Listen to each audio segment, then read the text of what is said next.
back, guys, to another stream, another tattoo critique. It's been a long time. I know there's a slight delay for live watchers, so it should be coming on in just a second here.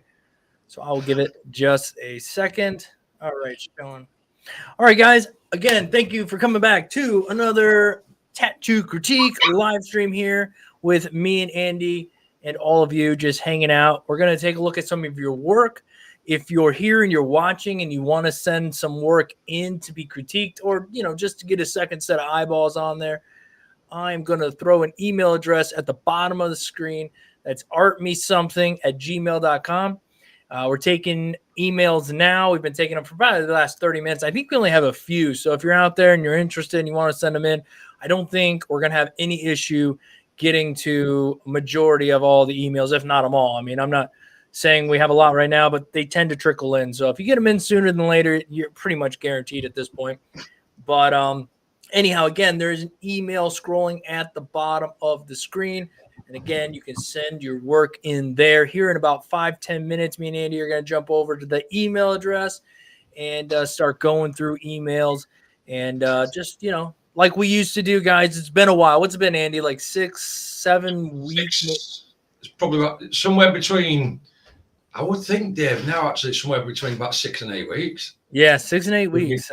6 and 8 weeks since we did last tattoo critique. And like you say, I mean, for everybody that's here and that, you were post-op, weren't you? So it took you, I think it actually took you a little bit longer to recover than what you were initially. Yeah, I was hoping for just a couple of weeks and it ended up being about a month. So yeah, but obviously, we're all assuming that you've recovered okay now.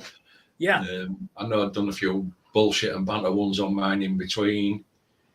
Last Thursday we were over on mine. We did a meet the subscriber. That was a total blast. To be fair, Thursday night, people sent pictures in, so we knew we were talking to ourselves. And to be fair, it was an absolute blast. And I know, again, a lot of people have been chasing the critique. So, as I say, looks like we're back on the critiques, Dave. Yes, we are. Things are always changing. Me and Andy are always mixing things up here. But today we're at Tattoo Critique. So we're just giving you guys a few minutes to send your work in if they so desire. You can send in fake skin, human skin, whatever medium you're on. Not so much paper and pencil today. At some point over on Andy's channel, we will be doing a bit more of an art and tattoo challenge where you'll be doing some artwork, and then we'll put more information later today about that. So, yeah, and then transferring that in onto fake skin or human skin. It's up to you, but nonetheless, that'll be coming in soon. Where can I send my stuff? Yes, Michael, you can send your stuff to the email scrolling at the bottom of the screen. If you can't see it because of some reason, I'll just tell you it's artmesomething@gmail.com. I don't believe anything has to be capitalized or not, but it's artmesomething@gmail.com. And like I said, we'll be looking at those live here on the stream. We just usually give it about 5-10 minutes, let people send their stuff in if there's anything they want to send in, and then we jump into it. But yeah, we'll say hello to some people here. We got Jason, as always, in the stream. Thank you, man. We already have a question, so I guess we'll jump on that. I haven't looked at it. I have a general question I never see get covered. Are tattoo artists generally have good drawing skills or good tracing and transferring skills? Yeah, you need. Yes, generally they have good drawing skills. I mean, that's definitely something you want. Just like anything, I mean, I could list off plenty of different things. I mean, if you're going to get into something, you might want to have a bit of a skill. So yeah, you're going to be learning a whole new batch of things in tattooing. There's a whole new techniques and all this stuff. But at the end of the day, if you don't have anything to back that, once you figure out how to do all those things, if you don't have any artistic background or abilities, then you're going to have a hard time. Yeah, if you're really you don't have much background in drawing or looking at something or whatever, then start learning that now. If you want to learn to tattoo along the way with, practice skins and whatever, then you can absolutely do the both at the same time. But what do you think, Andy? Yeah, I mean, you need both. I'm not saying you've got to be a master artist, but you've got to have a good grasp of, shall we say, art and art skills. Because for me, it's okay, but it's like I've said, and I said to apprentices, it's like, how do you know about shades, tones? Like, how are you going to? It's all right having an outline and something, but you've got to be able to create fairly good and fairly realistic type, artwork these days. It's got to be more. It's got to have more dimension in it than older end tattoos. Just flat. A lot of people aren't just wanting bog standard stuff. So you've got to get creative. And also, if you haven't got any tracing artistic skills, what happens if you lose a little bit of your stencil or out like that? You've got to be able to recreate it. You've got to be able to put it on. And so, yeah, I mean, if you can't even draw a stick man, how could you put an owl on? Say just a coloured owl on somebody or like that. It's just you've got to have an understanding of what because you're not just. Yeah, I know a lot of what we do sometimes can be go find a reference, pull reference in, and do different things. But even if you're combining references, you need to at least have an ability to blend them, to shade spots, to figure out how things go together. Then you also have to have the ability to, if you are just working off pure references, you got to be able to duplicate what you see, understand a little bit of like light and dark and how light hits objects. And there's a bit more to it. I mean, I know a lot of people who don't have a lot of artistic background that want to get into the tattooing tend to go, I'll just do traditional work. Well, there's a lot more to that than meets the eye. I actually push away traditional work because there's a little bit of like, there's rules, to keeping it traditional style, if you will. And the way certain things work. So there's more to it than that. So just be careful not to fall into that pitfall of, I'll just do traditional work, there's more to that than meets the eye for sure as well. But anyhow, figured we just get that out of the way since that question came in while we were saying hello to everybody. I did see, hey, Andy Kenneth said, what up, Dave and Andy? I missed Andy's show Thursday. I was tied up at work. I will definitely say, I'm sure the chat would agree, go and watch that. That was fantastic. That was it was cool, honestly. And to be fair, we got we didn't get an over amount of subscribers send. We didn't get an over amount of subscribers send images in, but the subscribers, we got a fair few, and we totally appreciated everybody that sent them in, and it was a total blast getting to see and obviously meet people, new subscribers. We even got a new subscriber. What was she called? Alicia Clark. She sent some. She sent some interesting pictures in of her other half, which you might want to go check out. And that, Kenneth, you really might want to check that one out.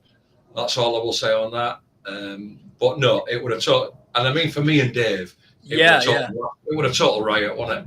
Yeah, it was so cool. Like, we've seen you guys and talked. Well, I say we've talked to you guys for so long, and it was really great to like put faces with little, icons and names, and then there was a few people that have been watching the stream sleeping in the background. We don't, they're not in the chat, and they even sent photos in too, so we got to see and meet some of you guys. We're gonna do that again. We're gonna do another meet the subscriber.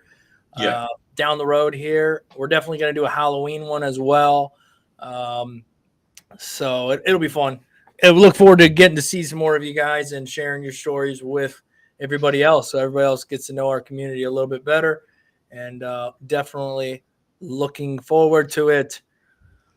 Well, Andy, we are coming up to the 10-minute mark. So I think it is time to take a look at your guys' work that you have sent in. Now, I will say, if you have any questions along the way here, if anybody has a question, you're watching, whatever the case may be, and you have a question, go ahead and throw it into the chat. And as we see those come along, we'll stop, we'll talk, we'll answer your questions to the best of our ability. Keep in mind, me and Andy are we're just a couple regular tattoo artists. We make mistakes all the time in our work as well, the small stuff here and there. So again, we might tell you something like, hey, work on your line work, but secretly, or actually openly, we're all working on our line. We're all trying to get the things better. So take everything we say with a grain of salt, because we're just, as Andy would say, blokes. We're just two blokes, Andy. Is that how that goes? Yeah. Two regular blokes just enjoy tattooing his own environments, his own studios, that are just willing to put our time out and help you guys, try to give you a bit of information and give you a fresh set of eyes, shall we say unbiased eyes. That's right. At your work. And that's all we can offer, isn't it, Dave? That is basically all we can offer. That's literally it. And a caveat, just a quick side note, guys. I can't believe I have to address this, but you will be doxxed during the course of this live stream. Okay, your information is right here. Your emails are right here. We're gonna open your stuff up live on stream. I can't stop anybody from seeing your email address and whatever. Okay, there's been one person complain about it, and I don't think they show up anymore, and that's fine by all of us. But nonetheless, guys, just giving you a heads up, if you're watching anything about sending something in. I mean, I'm not wise enough or bright enough to figure out how to hide your stuff, so that's part of the dealio there, okay? As you can see, we only have 6 emails in right now, so me and Ian can take our time, chill out. So, but also means that you guys can get any work sent in if you're watching right now. Okay, are you ready, guys? We're gonna start with Tyler. Tyler says, hey, Dave and Andy, here's my most recent work. The Pennywise and the hand/envelope tattoos were done on True Skin. The ghost face was done on my own leg. Thanks. Hey, Tyler, how did you like the True Skin? We're always trying to get a grasp at what people like. Real Skin's a good one. Pound of Flesh a good one. I enjoyed True Skin, but I'm only one person, so I'd be curious to know how you thought of it or what you thought of it. Ooh, that's cool. Yeah, from this far out, it's looking. Yeah, I like it. I mean, he could have overdone things like hair and whatnot, but it's nice and soft. I think what grabs your attention is where the details are a bit more crisp in the face there. It's pretty nice. Blacks are solid, openings. Yeah, this is cool. Not bad. Yeah, Black background. Yeah, it's subtle. It's not too heavily done, but like you say, it's got the blacks where the blacks should be. The only thing, looking at everything on this, for me, the only little thing, and it's so minute. Sure. I mean, is you see the marks that he's put in the forehead? Yeah, I do. Yeah. Over here. Where he's done everything else with a mag and edged it off, and it's got a soft look. Just them wrinkles on that forehead, and I'm not particularly being thinking, just the wrinkles on the forehead look a bit too linerish. If that's as if you've just done them with a liner, where everything else just seems to have been softly done. They just look a little bit too crisp for the rest of the tattoo, but that's the only thing. But I'm not saying the tattoo's bad, and I'm not saying right.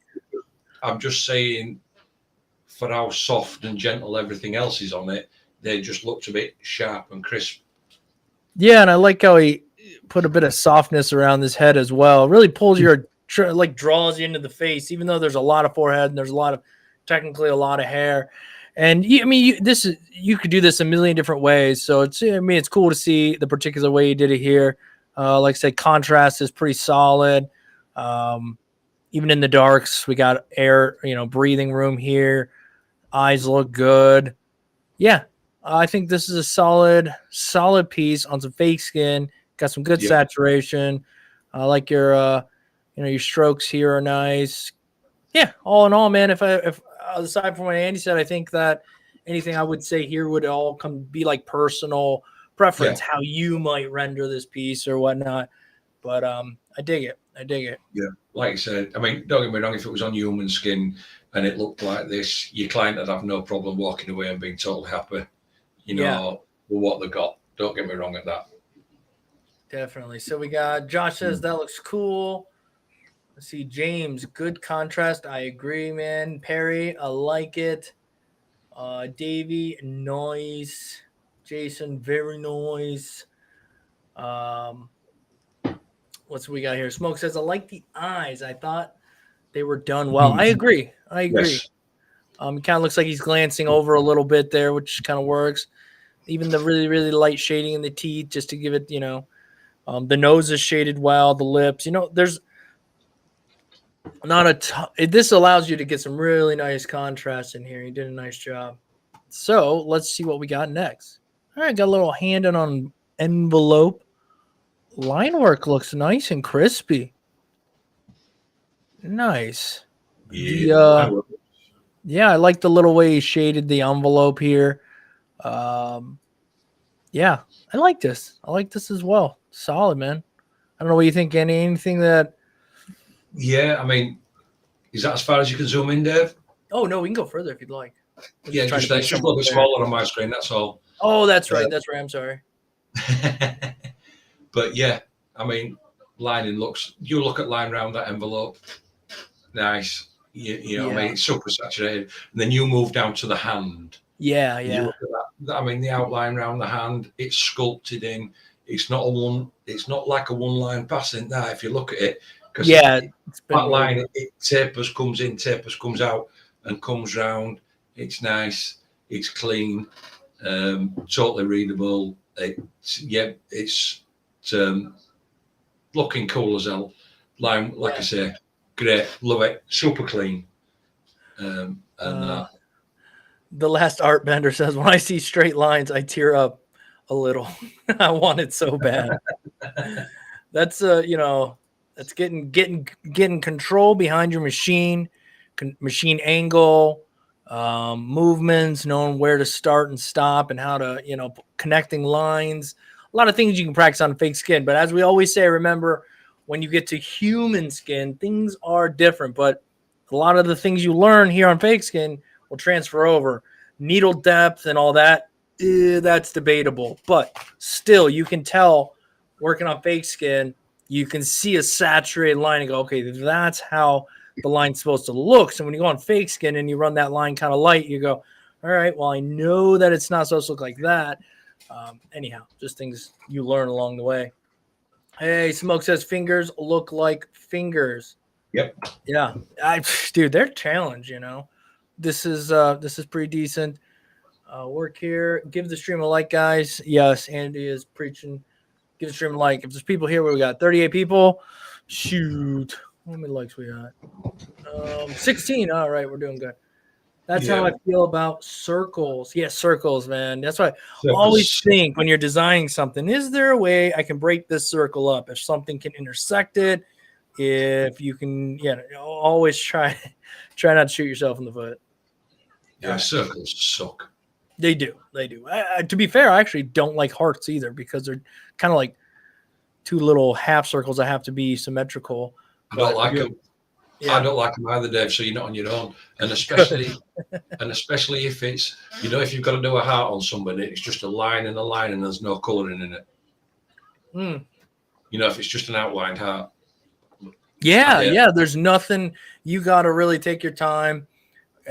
You know what I mean? Because there's no way to hide it. That's what people always like. Oh, it's a simple little tattoo. Well, sometimes the simple little tattoos can give you a little bit more pause than some of the larger ones because there's just really no room for error. And look, I'm assuming he probably did these other pieces. I think we have looked at them, but I still like that he's doing small tattoos on himself. You see how great they look on fake skin. Not that this is looking horrible or anything, but you see there's definitely a bit of a difference. But I like that you're doing small little tattoos. The black appears pretty saturated, Andy. The line work looks all right. It looks like, as you probably are aware, it's not quite as easy on human skin, but this is where you want to be. Nice little tattoos. Yeah. Working a little bit of your technique. So a little bit of that stipple shading, a little bit of this, a little bit of that. watch it heal, see how those tones heal, learn from it, repeat. That's it. I mean, nice little tattoo. It's on, like you said, Dave, blacks look saturated, they don't look overworked. You know what I mean? Skin doesn't look chopped up. And probably just getting a feel from fake skin over onto human skin and feeling the differences without getting overwhelmed. You know, Yeah. and this is what we've said to people over and over and over again.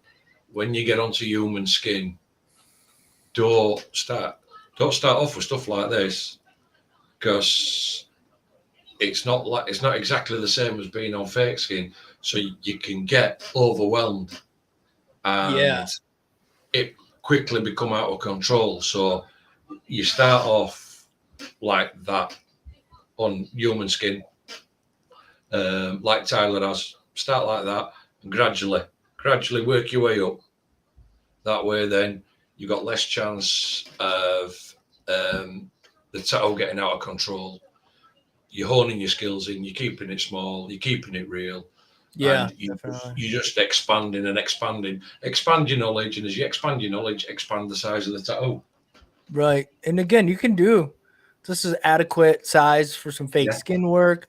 This is adequate for practicing, but obviously when it comes to putting it on skin, you're smart. You're not trying to do a ginormous Pennywise. Not that you couldn't do it.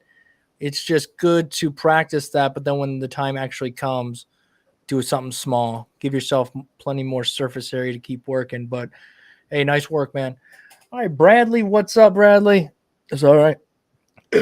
Oh, my goodness. Excuse me. The burps have attacked me. It says, "Hey Dave, hope all is well, brother. I have two pieces I did this week's critique. The first three pictures are one piece. I did the line work and decided to work a little on whip shading and packing black. On this piece, I used an 11 round liner, 7 round liner, and 7 curved mag. The second piece is the biggest I've done so far. Overall, I'm happy with it, but there's a few spots I could have done better. I use a 14 round liner, 7 round liner, and a 5 round liner on this one. Let me know what you think. Thanks. All right, we'll start with the first one. All right, now if I remember, Bradley likes to do like traditional style pieces. He's been working on them on fake skin. I think the first one I remember was like a real banger. The second one, he had some deficiencies, came back strong on that. Third one was nice. I think this one is coming across quite nicely as well, to be fair. The lines look pretty consistent. I like that he's got some thinner lines in the wooden piece there. I only thing, and I could be wrong, Andy, but I kind of wish those bones that are tucked back in that, maybe those could have been a slightly smaller needle grouping, as they seem to get a little lost back there. Yeah, I mean, it looks like it, because it looks like he's had a smaller needle grouping now for the grain in the wood and the teeth. If it, like I said, if the spine or the neck, but yeah, I mean, it could have been just a little bit lighter weight, which I agree with you. For the size of them,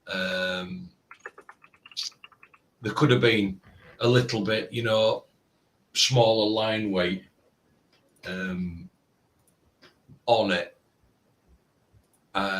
Maybe as well on the hands, but you might get away with the hands.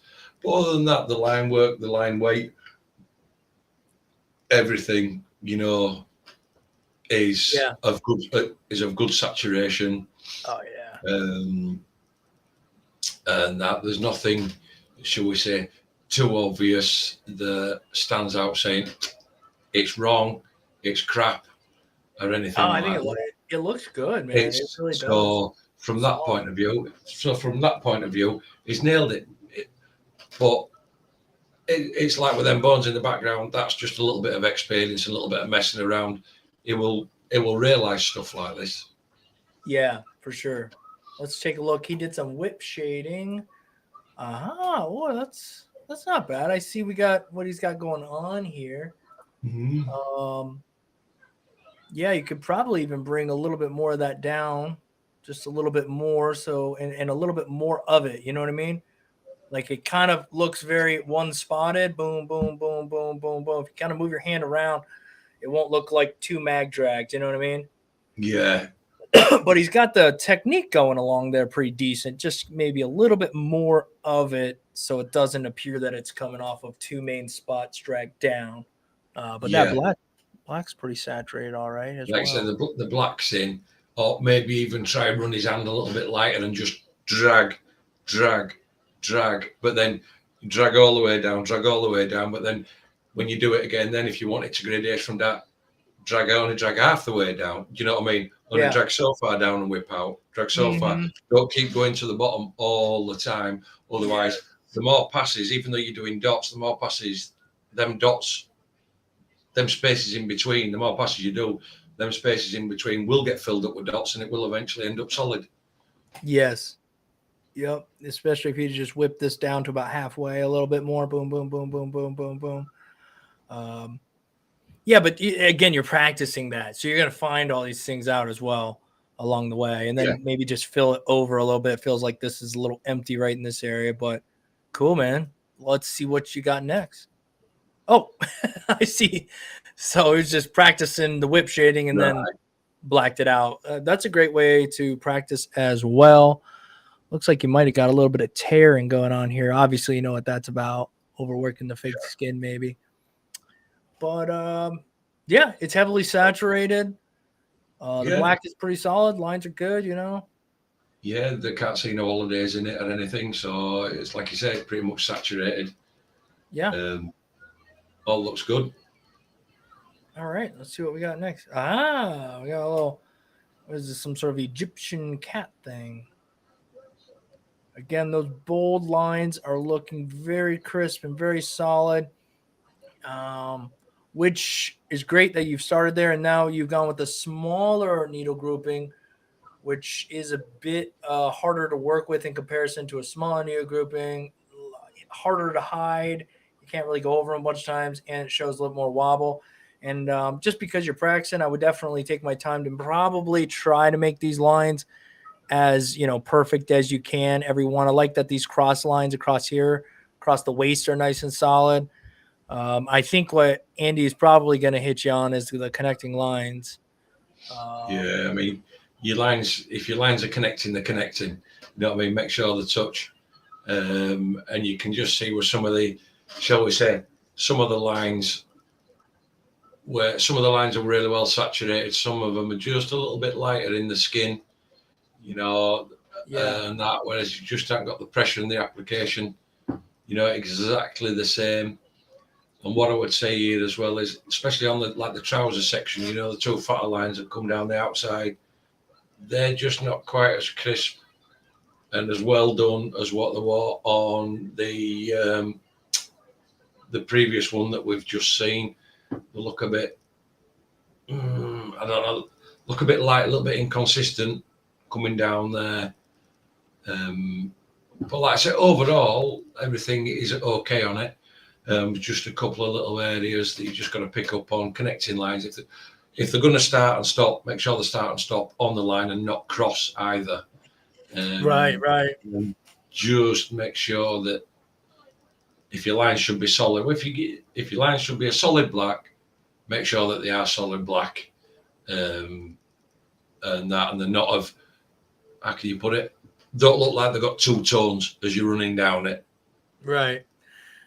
Yeah, I think this one comes down to the little stuff. As a whole, Bradley, as a whole, it's like, oh, good. We're seeing progression. We're seeing different things happen. But if we're looking at it and we're giving you, you know, some critique, you know, the little things like these diamonds in here, you know, those hit your eyes because they're supposed to be symmetrical. You know, the angle of the lines and whatnot. But again, you are working with smaller line needle groupings than you normally do. So again, I think this was a really great practice to work on because it has a lot of little lines. You still have those thick lines. You know, it's definitely a cool style. Just keep doing what you're doing, keep honing it in, and you know, doing your best to get every one of them lines. I know you have the ability. I see some really nice straight lines here, really nice straight lines. So just work that a little bit more, and yeah, I think you're going to be continuing, man. Continuing. There's definitely progression happening. That's what matters, no matter what. Yeah.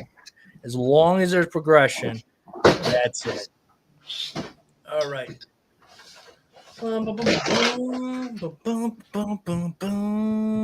Next up is Josh Willis. Hey there, David and Andy. Sucks I missed the Meet the Subscriber. I know we're going to be doing another one probably on this channel as well. Damn job. Oh, okay. Damn job. Keeping me busy. How dare that place? I know, right? What are they thinking? I've been practicing every chance I get. I don't know if you remember exactly who I am. Not sure. Couldn't remember all the people, right? But if you do remember, maybe I'll see the improvements. Maybe you'll see the improvements in my tattooing like I do. Can't wait for the feedback. Josh, I know that the name, I just sometimes it's hard to know what work goes to that name, to be fair, you know? But the important thing is that you see the improvement. You know, even if we can't remember, if we point stuff out and you're like, yeah, but it was better than last time. As long as you see the improvement, that's ultimately what matters, you know. But we will happily take a look and see what we got. Okay. Oh boy. Interesting. I don't know this imagery. Yeah, okay, maybe this is a pencil. This I'm the fake skin looks heavily carved in. I don't know if you can see this. Maybe it's just the way the light's hitting it, but the lines look really like deep.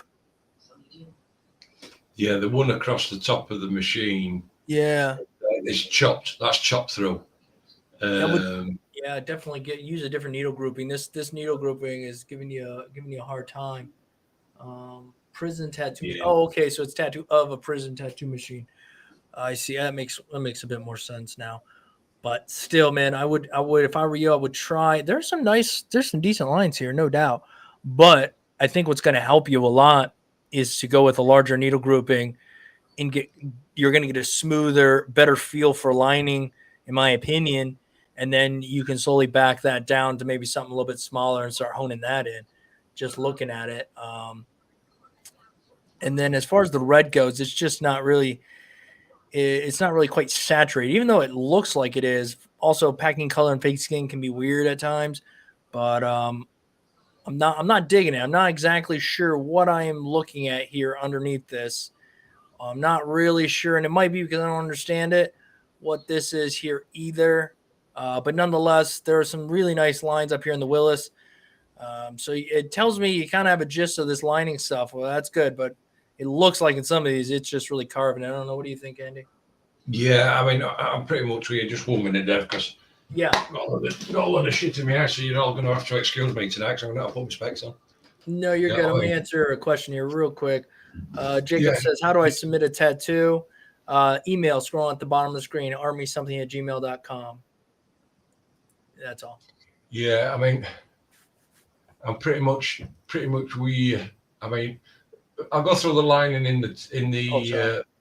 I'll go through the lining in the text, which isn't pretty bad, and the connecting lines between the I to the L to the L to the I are pretty cool and are pretty whipped off. Where it does get us around, that must be what I'm assuming it's top end at motor round machine. It is pretty much chopped. Is that it looks cut through, to be fair. And other than that, I mean, yeah, I mean, you just zoom out a little bit, Dave. Sure. Yeah.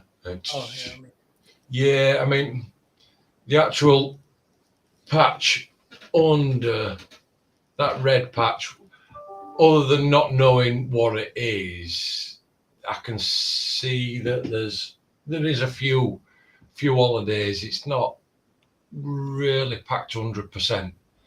And what I would say to you, out for me on this thing, the best part of this one is the Willis at the top, just for the line work, a little bit of saturation, a little bit of black, how the connecting lines. It's like the last S, how the line comes off it and then whips off it. That's not a bad line. I'm just not feeling that the tattoo machine, never mind the ink, right, is of the same quality of the Willis. So it's yeah, a little bit the tattoo machine and the ink misses the mark for me, and could do with a little bit more work and just a little bit more watching what's going on. The Willis at the top, you seem to have got pretty much pinned. You know what I mean? Yeah. And it's to me, the Willis at the top is, I would say, is a little bit of a different level than what the tattoo machine is, if that makes sense. Yeah, and really hard. Moments like this, you got to, even if this was executed like flawlessly, I think the design was poor to begin with when it comes to the tattoo machine there and whatnot. I think the design was lost even before it was tattooed. So even if it was done fantastically, it's still not going to be great, unfortunately. And yeah, let's move on to the next one though. See if we got more to think about here. Just 1 minute, Deb. I just need to go ahead. I can't see TV. Sure. I'll be 1 second, bud. All right, so we're definitely going to want to stay on the fake skin for a while because we're definitely seeing some issues here as well. We're looking at these circles. We talked about them before. These circles are very different on both sides. The line weight's pretty inconsistent, right? We're going with, I suppose, a thicker line. Pretty inconsistent. We can definitely see where lines are connected and where they've double banged a lot. When it comes to the shading, it is all very much downward. Not really a whole lot of like depth in that. And again, in these eyes, I'm not sure what's supposed to be going on here, but the same tone is definitely not throughout.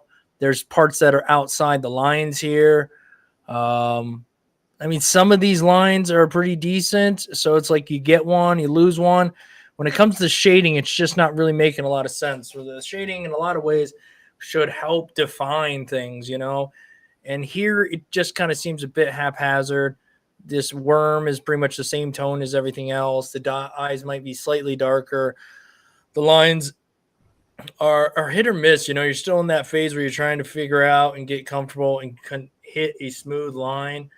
But the imagery is cool, though. I'll give you that. I like the idea of the imagery here, but it just needs more work for sure.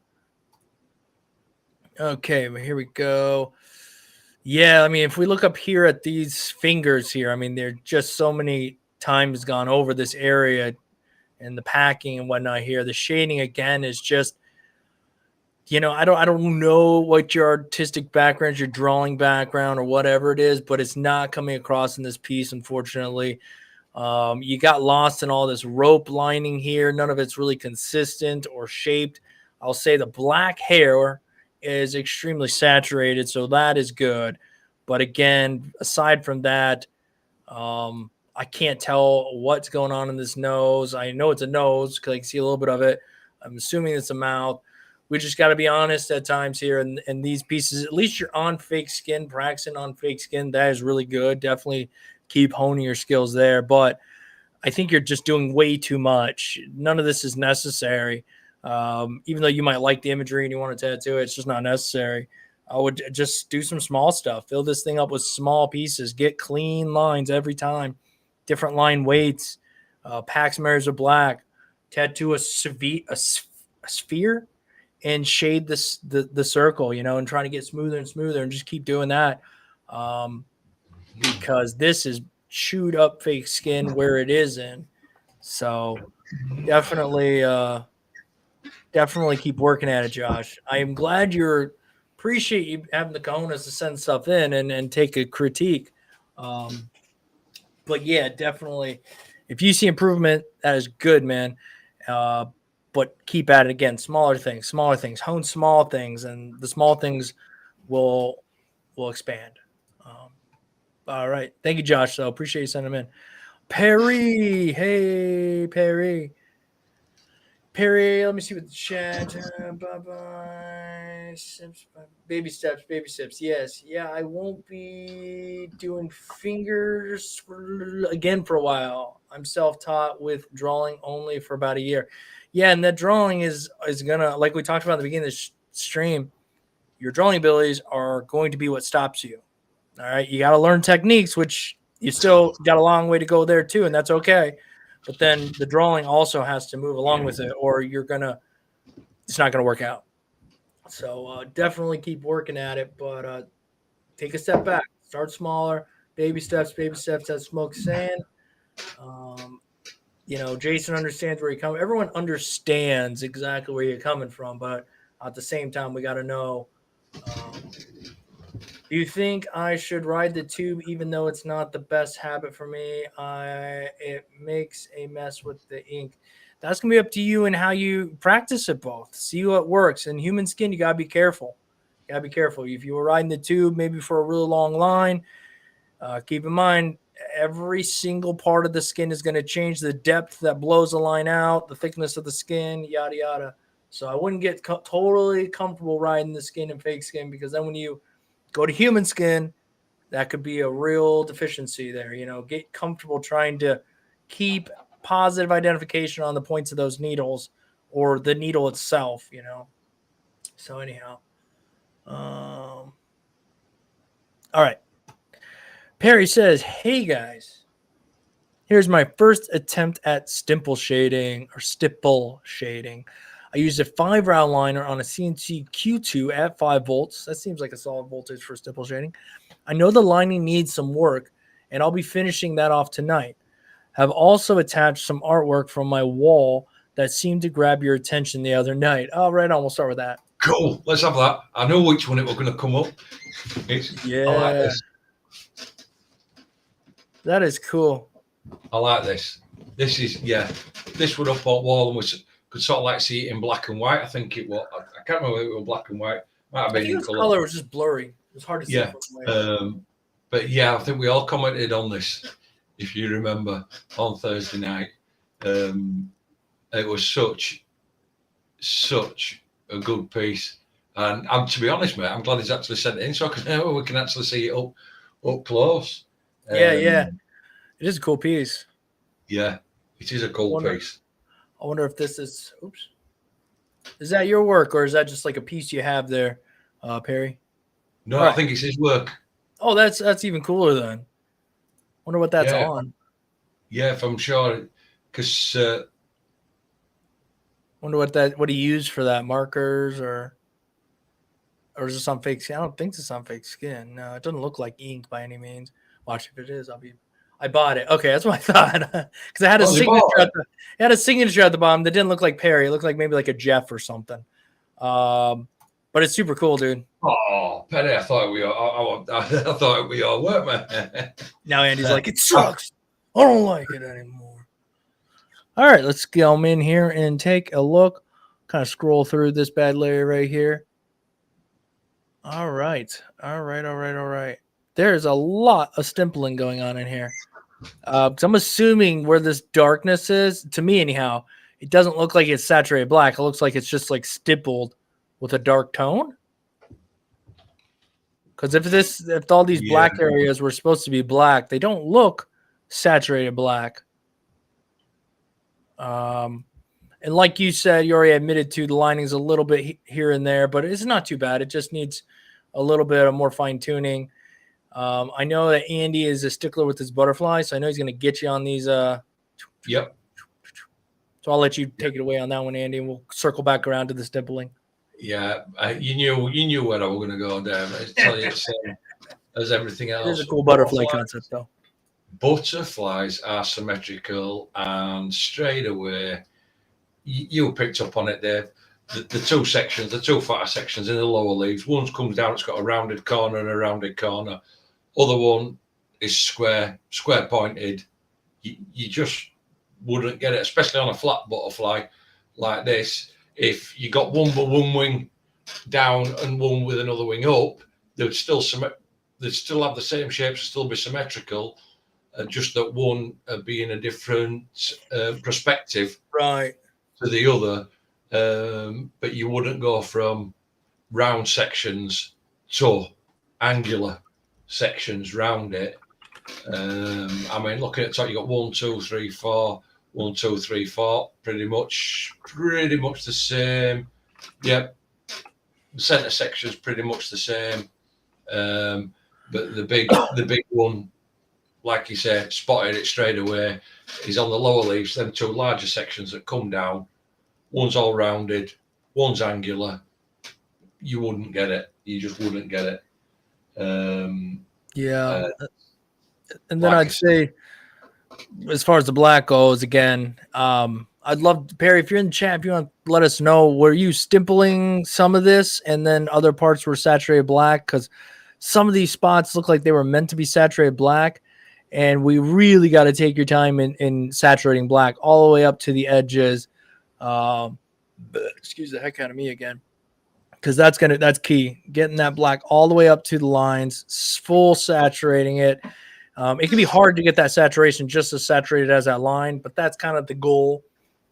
And then I think what kind of talked about before was lines touching. Excuse me. Sometimes at the end of a tattoo, let's say something like this, I would have sometimes go back and find those little lines and just connect them, because sometimes I'll miss them and I won't see it fully connect. But you definitely want to make sure all these lines are fully connected, because in the end, as you progress, it's all going to come down to the finite small things that make the difference. Yep. When I look at other people's work, that I'm just like, how do they do that? I think it comes down to the very small things, the getting that just right, you know. But again, we start here and then we start to hone and hone and hone and hone, and we try anyhow. That's the concept. So again, little things, connect. As far as the stippling goes, I'm not a huge stippler, if that makes sense. I don't do a ton of it in my work, but I do use it. Sometimes women like it in their flowers and stuff, so I do a little bit of it. So I'm not the subject matter expert on anything, but specifically not so much on stippling. But it appears you got the effect. You know what I mean? I don't know. See, I'm going to start talking about things that I specifically like. Yeah, I mean, see, stippling, it's so easy to just keep going and going and going and going and going. Yes, until it ends up a little bit like this, where it's either a cross between stippling and dot work. And the idea with stippling is you're shading it, but you're shading it, but you've got to realize you're also whipping it out, so you're going to get lighter at the edges. So don't whip out over your total distance every single time. Do you know what I mean? You'll do your long strokes, and if you want to get darker, you'll just do littler strokes. That way, then you will give a gradation effect. Where unfortunately, this one's just ended up getting a bit tonal in areas. You know, of all having the same depth of darkness within the stipple as where it should have been. If you was going from, say, the bottom edge of the wing, and as you go to the top edge of the wing, it got lighter, you should have done your longer strokes and then just started doing shorter and shorter and shorter strokes, so that you've got your gradation coming down like that. But look of it, it's just kept doing, you know, longer strokes, which has eventually made it go a little bit tonal. And coming back down into these crevices, like the points, you know, because it looks like, Andy, the darkness doesn't really have a place to start, you know. It's like it gets a little dark here, but it's not dark down here where probably the lack of light would be coming out of. So it's not really fading out of anything at times. Like a little bit right here, this part over here seems to be fading out from behind this piece here. But what really could have helped is a little bit more, again, small whips down here in these darker areas, which would give you more contrast and more readability on the piece. And you could just go back to it as it sits right now and pump in these little, you know, dark stipples, just pure black coming right out of the bases of some of these spots here, and it'll give you a little more contrast. Same with this barbed wire here. You have it a little bit darker up here, but really sell it and saturate that a little bit more in those pure dark areas. And don't leave any light spots. Can't zoom in anymore, but don't leave any light spots where it's supposed to be its darkest point, and, you know, light hitting in the middle, dark on the ends. If you leave a little light area over here, then it's not quite selling the shadow or whatnot, if that makes sense. But anyhow, Perry, good work though. I like to see the practice work here. Danik says this butterfly was deformed from birth, which, okay, that's fair. I see. That's why he's slightly different. Perry, thanks for sending that in, man. Good practice work, man. That's the way you practice stippling, is you just do it, and continue to work on the lines as well. Just one piece at a time, guys. Just one piece at a time. We're also practicing. We'll take that on board. Thanks, guys. No, thank you, Perry. Thank you for sending your work in, man. We appreciate it. And now we know who we're talking to because I think we met Perry on Thursday. We did. We did. Perry's got the nice little spot there, right? Is that Perry? Yeah, it is. Perry had the well organized little setup there. I am sure it was. Jason's saying yups. Yuppers. I thought so. You got a nice little setup, man. The work's coming together. Keep at it. But we are going to jump to the next guy, which is Rob. Oh, Perry. Yeah, Perry was the nice little setup. Do you remember the lad from just outside of London? He's showing there's the snake in the skull. Bald-headed lad with a bit of a short, stubble going on with Perry. Yeah. Yep. Here he said, yep, that's me. Well, now we know who we're talking about when we're looking at your work. Thank you, Perry. Rob Helmick. Rob says, hey, guys, here's my latest creation. I had to break it up into 2 sections. Sometimes I forget that there is more to tattooing. Yeah, right? Prep, sizing, and placement are all key factors in completing a good tattoo. That being said, the bottom lily is a week old in these pictures. Also, this is the first tattoo completed with my new Ambition Torp 4.5 stroke. Thanks for everything. All right, Rob, we're going to take a look and give you our 2 cents worth of information. Okay, so it's healing. That's why it's kind of like crispy and whatnot. Just looking at this, man, like just taking a look at this, it looks pretty good. Again, I think if this were fresh, I'd be like, man, what's going on in there? But I guess it's doing a little bit of healing, and we'll let that go. Hey, there's a butterfly, Andy. Yeah. If you did this butterfly, I do really like the smooth blue. That transition is nice and soft, and the black looks pretty nicely saturated as well. It'd be cool to see a little bit more white packed in these little spots, but you obviously don't have to. We come up to this one. Again, the lining looks nice. Looks pretty smooth. Nice little piece. The shading looks all right in there. Not overly done. It's got a decent contrast. I don't know, Andy, is there anything just zoom in a little bit there. I keep forgetting that you see smaller than me. I'm sorry. Yeah, it's like I said, lining looks okay. Like I said, it's got a little thing in.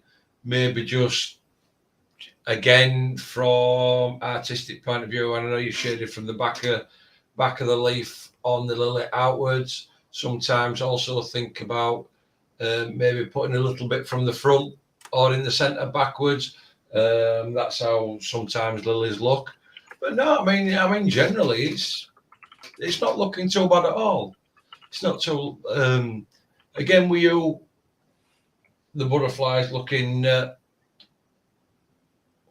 butterflies looking well. Got some sort of saturated blue, nice bit of blue, lighter blue from the middle. Would have been nice if he'd introduced maybe a third blue, or if he has introduced a third blue, they may have been too close, stepped together, just right on outside. Just put some really dark, really dark blue in, just little whiffs of it, which would just give it. But no, that's okay. I mean, and then you get to bottom lily. Again, generally, I mean, because it's healing and that, it's not looking too bad at all.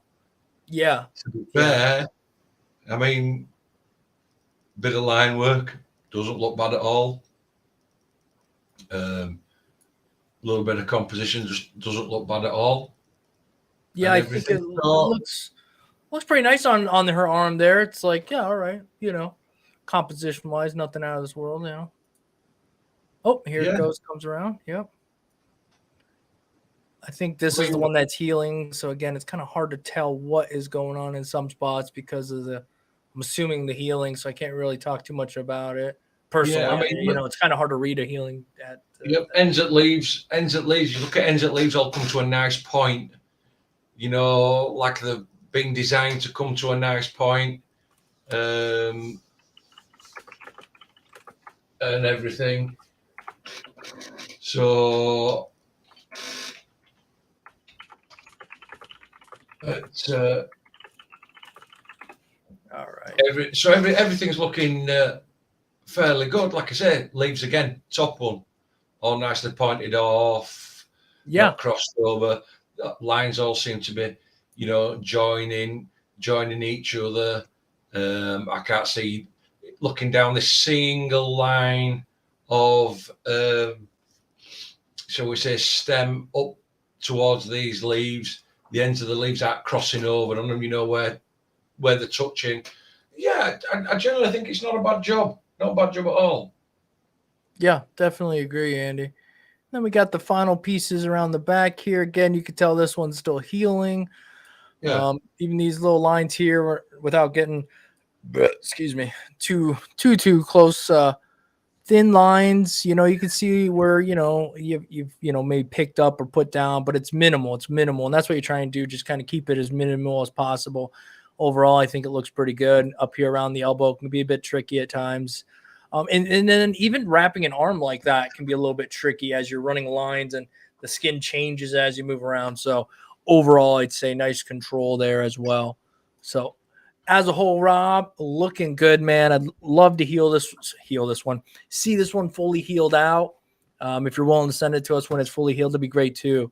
It's always nice to see some fresh stuff, some in the healing process, and then fully healed.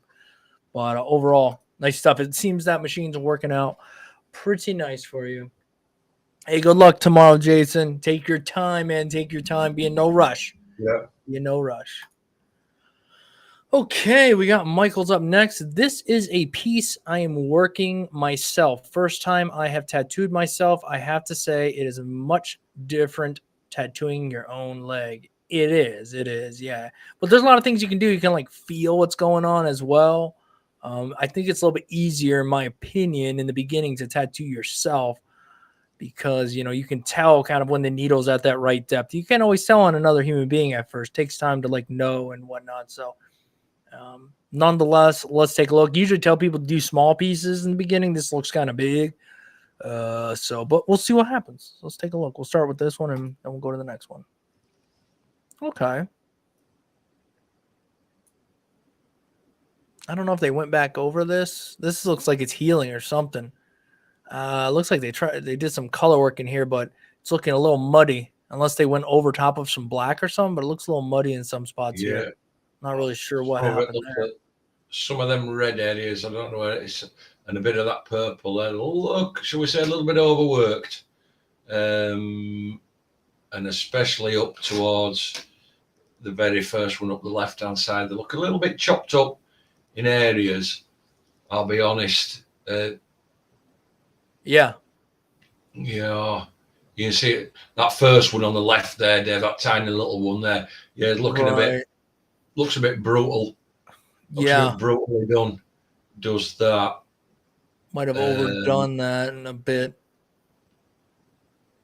I like that they're using, just sometimes for practicing. I see a lot of people get the machines and the kits and all this nonsense that comes with all these tiny little needles.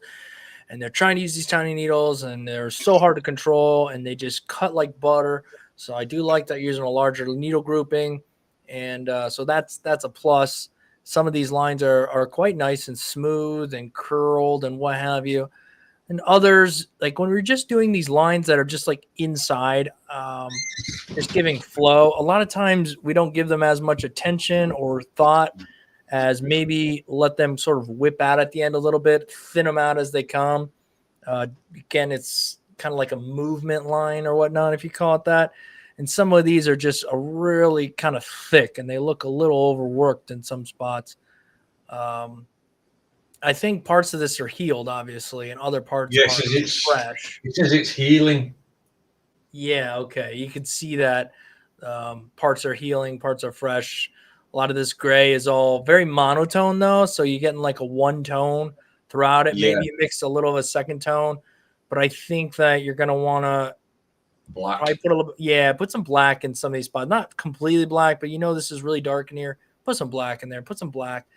Give it a little more contrast. Same up here in the eye and whatnot around here. Up here it looks a little harsh, huh? Yeah, it's missing black tones in shading. It's missing them a lot. Again, like you said, Dave, it's quite monotonal in the shading. Right. So yeah, and be careful though. Again, we're getting a little harsh in some spots. I know when tattoos are healing, they don't look the greatest at times, but it's hard to tell everything from a tattoo to give you all the information in the world. But that would probably. Oh wait, here's another photo. Like you said, and just be careful that you're not overworking, some of them lines. Or you've got your machine running maybe, shall we say, a little bit too fast, or you're running a little bit too slow, for your needle grouping. Right. And that. And no, it's hard tattooing yourself, trying to make sure that you've got that, good stretch, Definitely. On that skin to do it. But you've got to do it. There is areas that aren't right on that. There is areas that look overworked. And you need to, like Dave said, in that shading within the bird, it's quite monotonal. You need some pure black, even if it's just backing some of them small crevices to push them further back, just so that your lighter shading was further forward, and that it's just missing that depth in my eyes. Yeah, on top of just, again, do smaller pieces on yourself. That's a large piece. But I don't tell you what you're going to tattoo on yourself, but just suggestions. Next up is Kenneth. I missed Andy's show. Yeah, go back and watch it, man. It was a hoot. Let's see. I missed Andy's show Thursday, but I do have these few pieces that I've done the past couple of weeks. Not much time to practice, but still trying to get working and helping support both y'all's channels. Hey, Kenneth, we appreciate it, man. As you can see, the channel's kind of slowing down pretty heavily. We got 29 people watching, but hey, I definitely think the 30 of us have gotten tighter, so that's what matters. Yeah. Let's take a look, man. Just from looking at the piece, I love the contrast on it, though. I know there's not a ton of open skin, but that black is just so rich. I dig it. The face is a little hard to see. Sometimes I just like to look at something real quick, and the face is, I would think, would be one of those things you'd want to pop out just a little bit more. So it does seem a little bit, I don't know, maybe if you can get away with a little more darkness behind him a bit more, his face, just so his face pops out a little bit more, that would be cool. But at first glance, that would be my only little critique there. Let's take a look. What else we see here? I mean, my first glance is, God damn, Kenneth, them fangs are sharp. They are sharp. And them fangs, they are, they are clean. Them fangs in that snake's mouth are clean. They are. And that's one of the first things I sort of like seeing. It were like, pinpoint. Yeah. Yeah, they are sharp. The other thing too is if the way you design it and the reference called for it, so be it. But a lot of the scales are that kind of like that crisscross scales. It works. It didn't bother me at all. Some of these lines here are a bit eaten up here with the fake skin. So I don't know if maybe what the culprit of that one was. But overall, these lines are pretty stinking smooth and consistent though. Shades are nice too. You look at little things. You go back and look at little things. You can see top at snake, Dave, where it comes around, that line comes around nice and smooth and comes all the way around. Yeah. And then it comes around, then it flows around, it goes over top at back at snake's head. Then it's got a smaller line just running parallel to it on inside, which is pretty goddamn parallel all the way through. Yeah. Is that right, to leave that little gap. Yeah, even further down, he's repeated it in the body. He's repeated in the body. He's kept it all the way through. And I mean, snake's eye, the little sharpness in the thing on the snake's eye, the little details are also he's kept his eye on as well. Like you said, and this goes back to what you were saying earlier in this stream. Eventually, it becomes all the little minor things, that will become the stuff that you see. And Kenneth's paying attention to the minor things. Yeah, it is. And then if you just look at, all the little swoops around the mouth here, they don't look rushed. They look like, they're put in consistent, smooth. I mean, that's really what it comes down to. It's just a whole lot. That's why, one person can do a tattoo. And again, everybody's different, but just in theory, somebody could do a tattoo in an hour. Same person can do the same tattoo in 3 hours.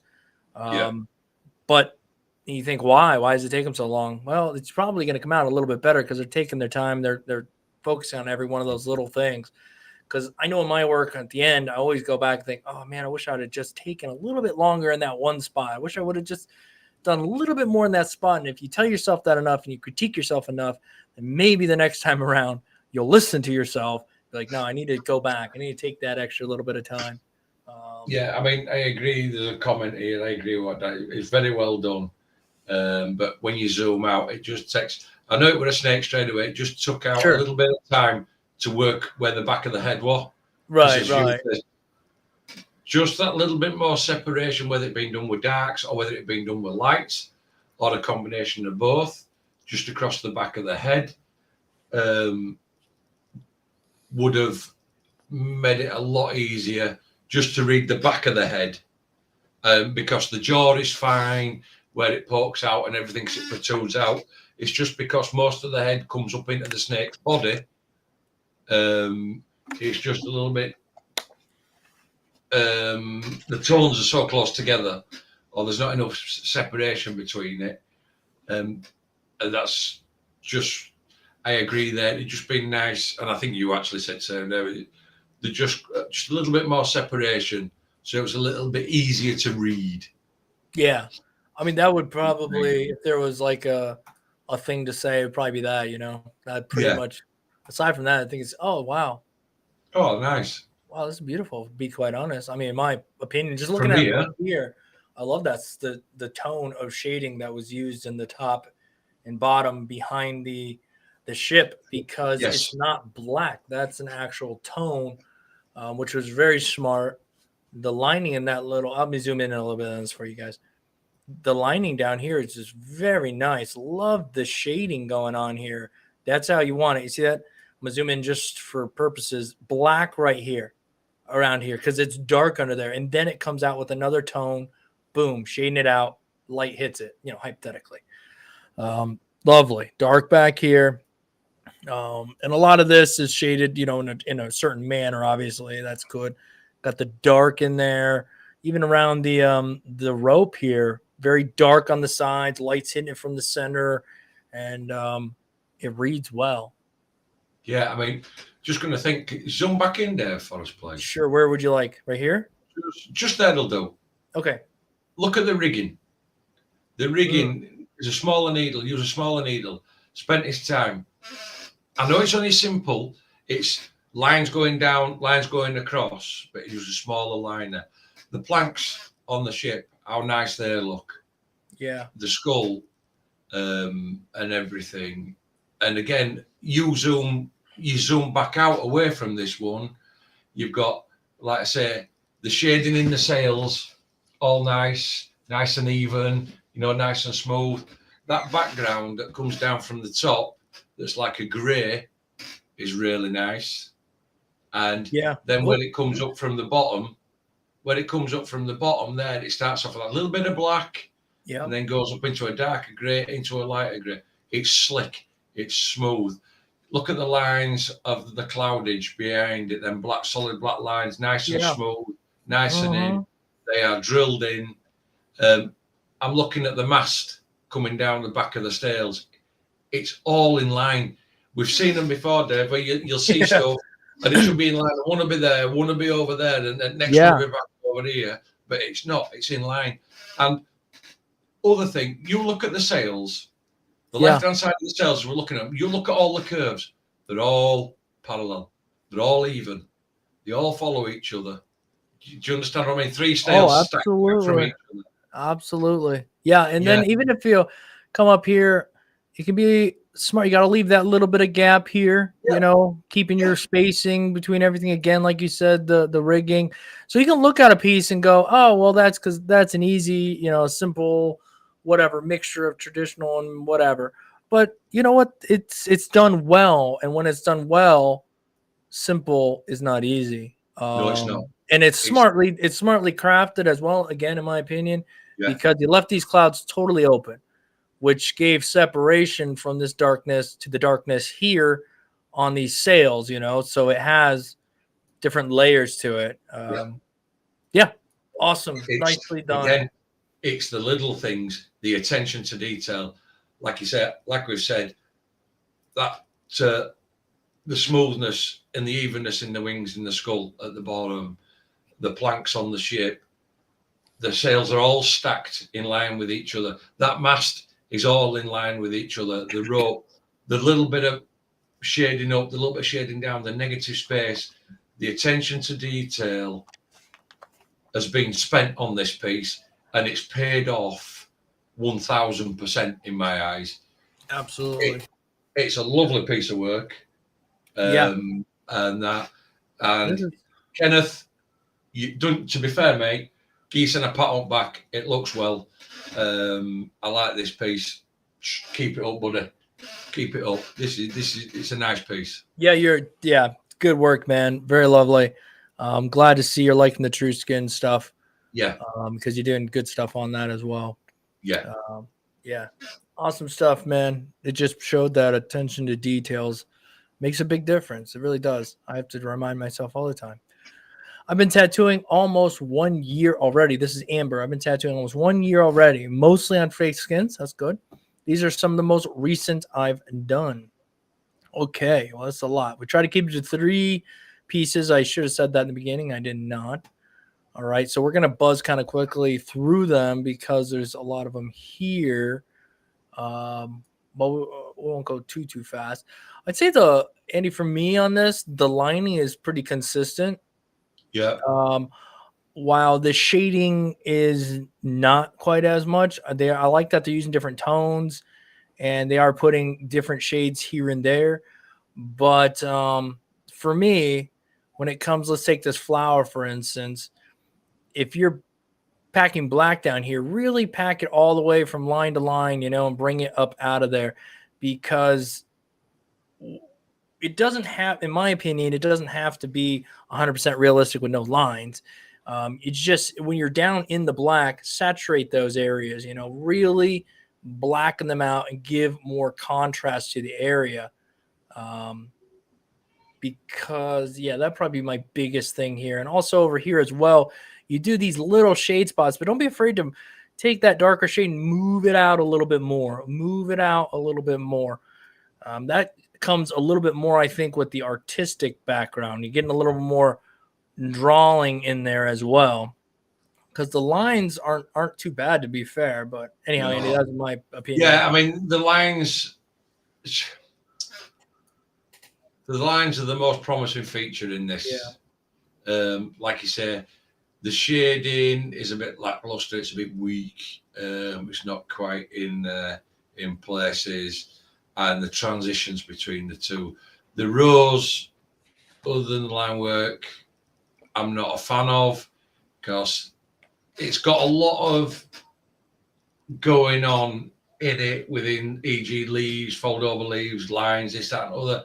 It's getting a little bit cabbage looking. With the it's got that cabbagey look. And we're not having the shading in. It's I don't know. I mean, like I said, the line works the best on this. The shading, right? The shading needs work. The shading does need Yeah, work. and I think it's gonna comes down to like techniques obviously needs more work as well, but I think like understanding of tones and how to shade will probably help you more so as you're learning a bit more technique because it has some decent qualities there in the shading. It just doesn't look like it's really shaded properly. Um, Okay, I mean, again, it looks like we're using a thicker line. You can definitely see you've gone over these lines a few times to maybe smooth them out or get the proper thickness. I think if this were human skin you were tattooing, these lines would be like really chewed up. They just appear that way in the fake skin. Again, I see some shading happening here. It does make some sense. I think you're just going to want to work on your tones a little bit more, and then maybe on paper, messing around with shading there to get a little bit better understanding and whatnot for it. But the last piece, the line work was really good. This one feels a bit more lacking. Yeah, I mean, especially down toward this, if that was on that shading up the middle of them there, where you can see it looks a bit dark. If that was on real skin, that would have been. I can see it on this fake skin. That would have literally chewed up, a human canvas.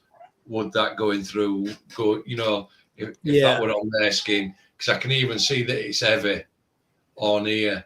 Again, like you said, the first one, the line that we've just seen in the first one, is a lot better than this one. This one just looks a bit more shaky, and not quite as in as well as what the first one. I agree. Let's take a look at the next one. Oh wow, I can't tell. Okay, this is bigger. It looked tiny at first. I was like, oh my goodness. But again, I think when we talked about those details, so if you're gonna do something like this with a little tiny rope or whatever this is, you're gonna want to pay attention to all these little lines in between. They matter. They really do. As a whole, trying to get something to really look at and go, wow, it looks good. Why does it look good? Because all the little tiny things are working for it. So in here, these tiny little lines, they start to angle a bit, but then they go back to being flat. In some places they're flat, some aren't so much. Again, little things here, up inside of here, it's kind of hard to see. Like if we look at this piece right here, I know it might sound like we're nitpicking, but this is all I have to look at right now. So the shapes of this thing, right? This thing's a little off to the right. It's not quite center. And when we come up inside of this circle oval thing here, obviously when you're doing a symmetrical thing like this, it's so your eyes kind of drawn to lack of symmetry. And again, that can come down to shooting yourself in the foot from the beginning, try to take on some other stuff. Now down here, it's a little bit better though. I like a little bit more of this. This is, it's sure there's a wobble here. Okay, we get it. But overall, this is a little bit nicer down here.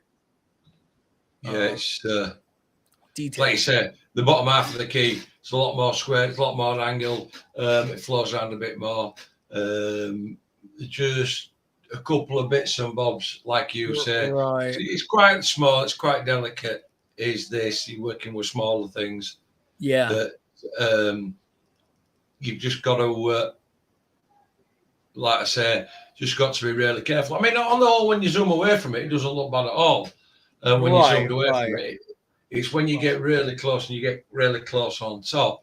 And I'm looking at this I keep getting drawn to what looks to be the candle at the side of it, and I know around the thing that probably looks, to be honest, looks better than this one. Yeah, I like the shading over here. I was like, I hope we see this one later on because it doesn't look too bad.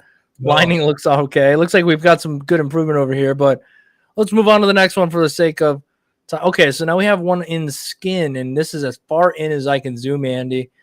It gave me another tiny little bit there.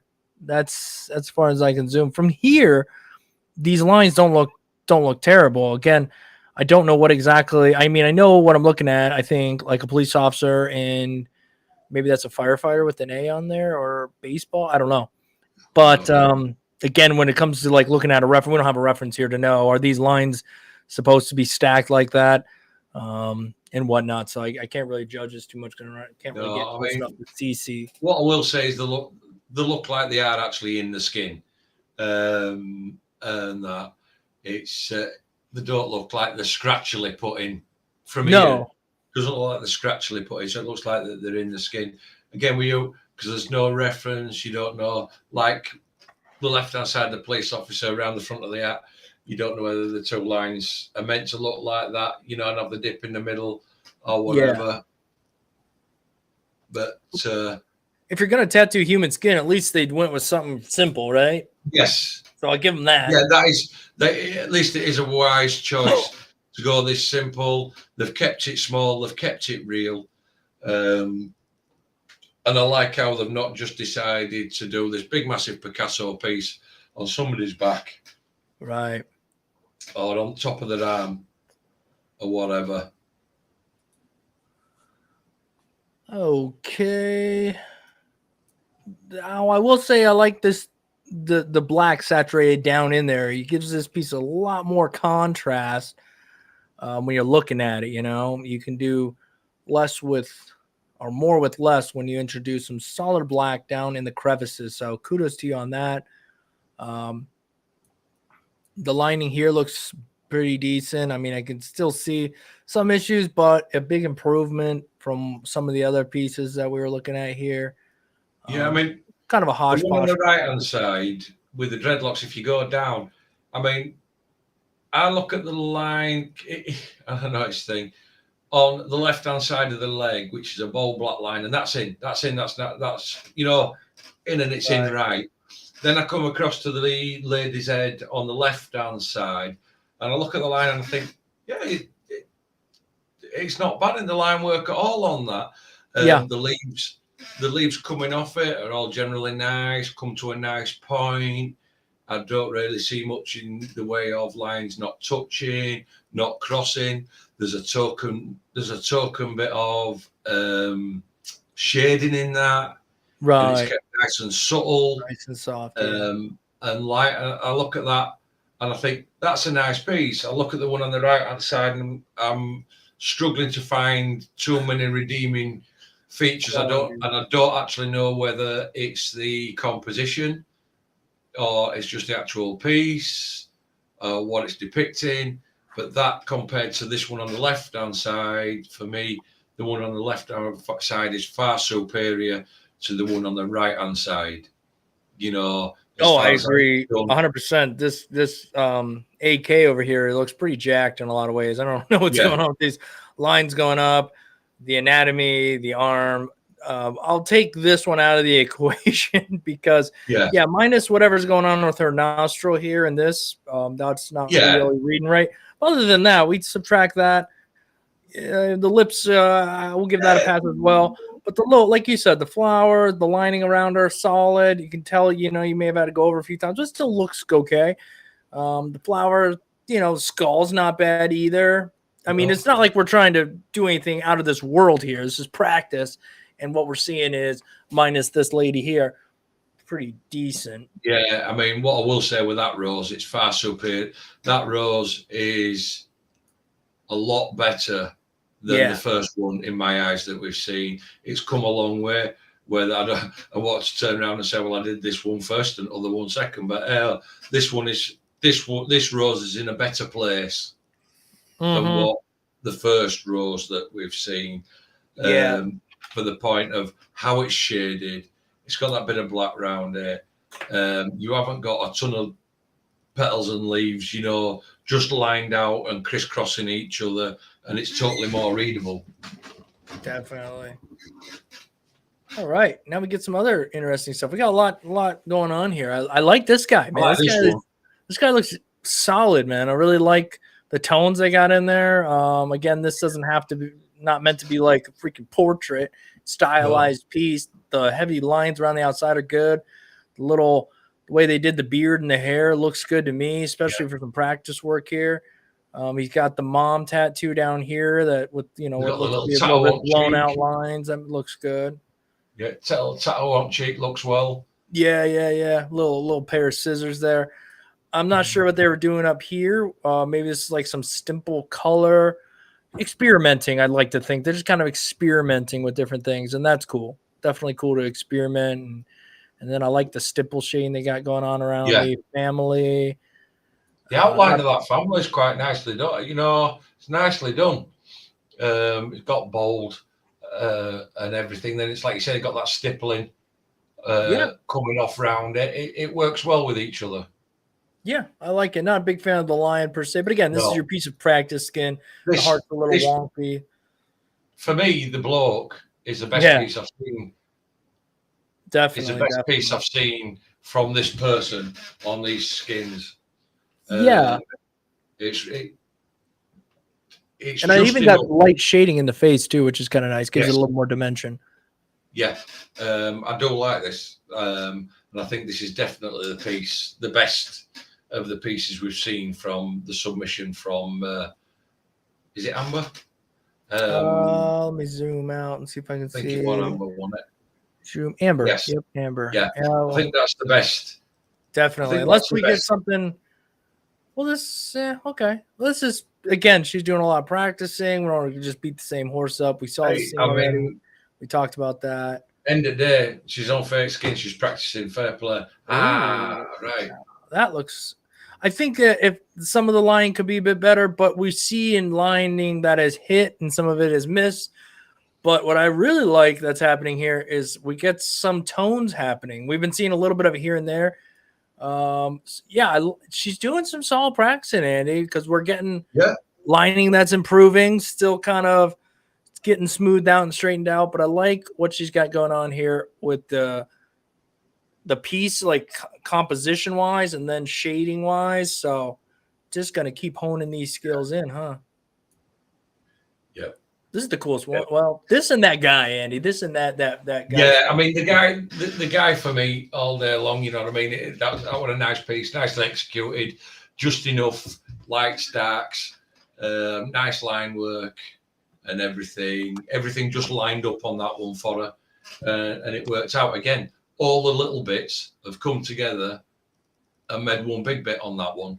It's like you said, just a few. You get a few on a small piece. Doesn't take many bits, and then it all becomes off. If you're in a bigger piece, you've got to take more bits before it looked off.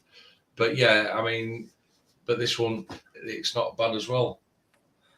And we got a little finger and Dave, I need to go use bathroom, mate. You okay? Yeah, no worries, Andy. Again, nice stuff. It was fun to kind of watch this little bit of a progression along and see the improvement the whole way through. Fantastic. Keep working at it because we're seeing like some good stuff here and there. All right, I'm gonna go ahead and take the email address off the screen, guys, and I will apply give the stream a like. There you go. And that is because I think we got enough emails. Yeah. All right. So moving on, we got Leila. I think I always pronounce this name wrong. Hey guys, my name. I knew it. This is the name I always pronounce wrong. Leila.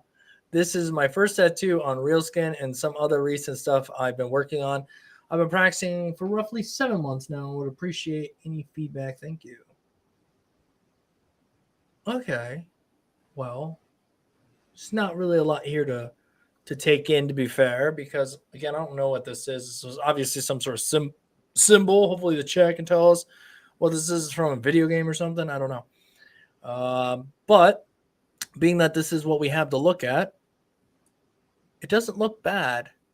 Looks like you lined it with a small liner and went back and filled it in. I do like this little swoop right here. That's nice. Boom. The black seems to be saturated everywhere it needs to be. It seems to be up to the line, and it doesn't look bad to me. Again, I have no idea what it's supposed to be, but overall, what is there? Saturated black.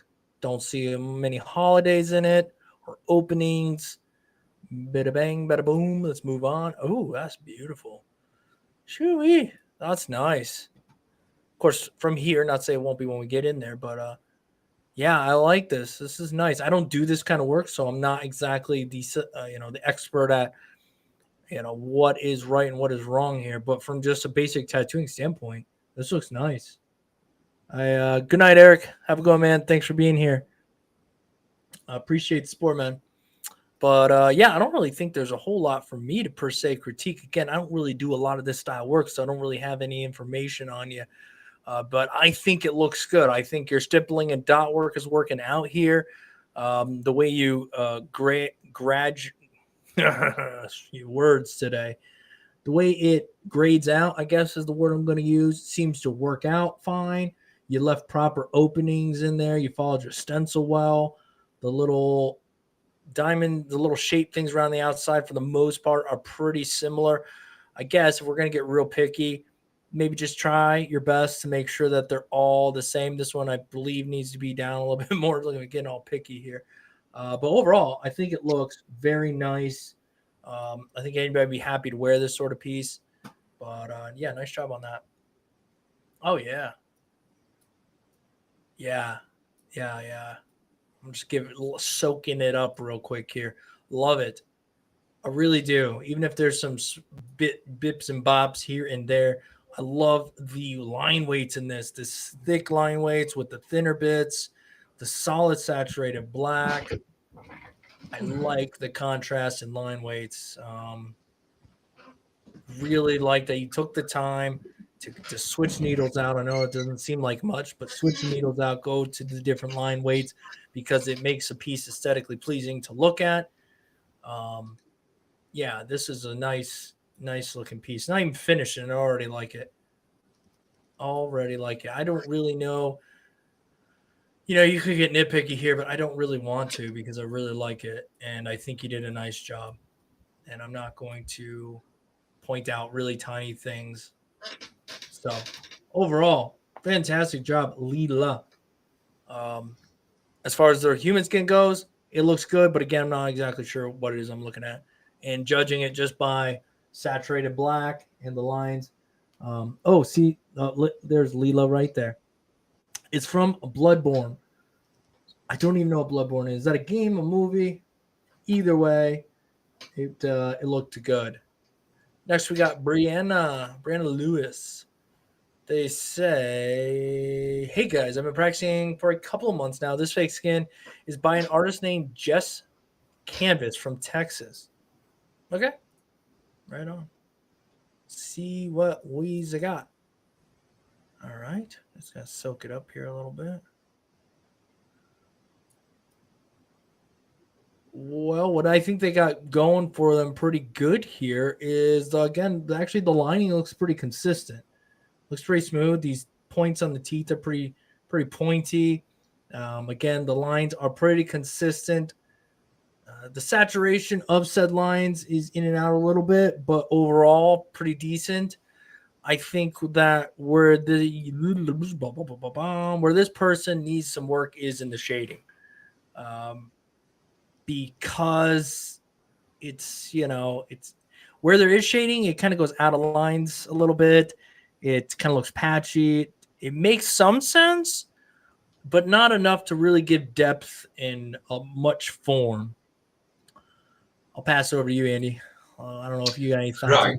or if you want me to zoom in on anywhere specific. I will. This is as far in as I can go. One thing I will say before a video game. Okay. Go any further. One thing I don't like doing is somebody else sending in somebody else's work. If you understand what I mean. What's up? Oh, is somebody else? I thought they were talking about the fakes. Let me read that again. I thought this was like a brand of fake skin by somebody in Texas. The fake skin is by an artist named Jess Campos from Texas. Oh, yeah. I guess I'm confused then. I don't know what they mean by that. I'm confused because if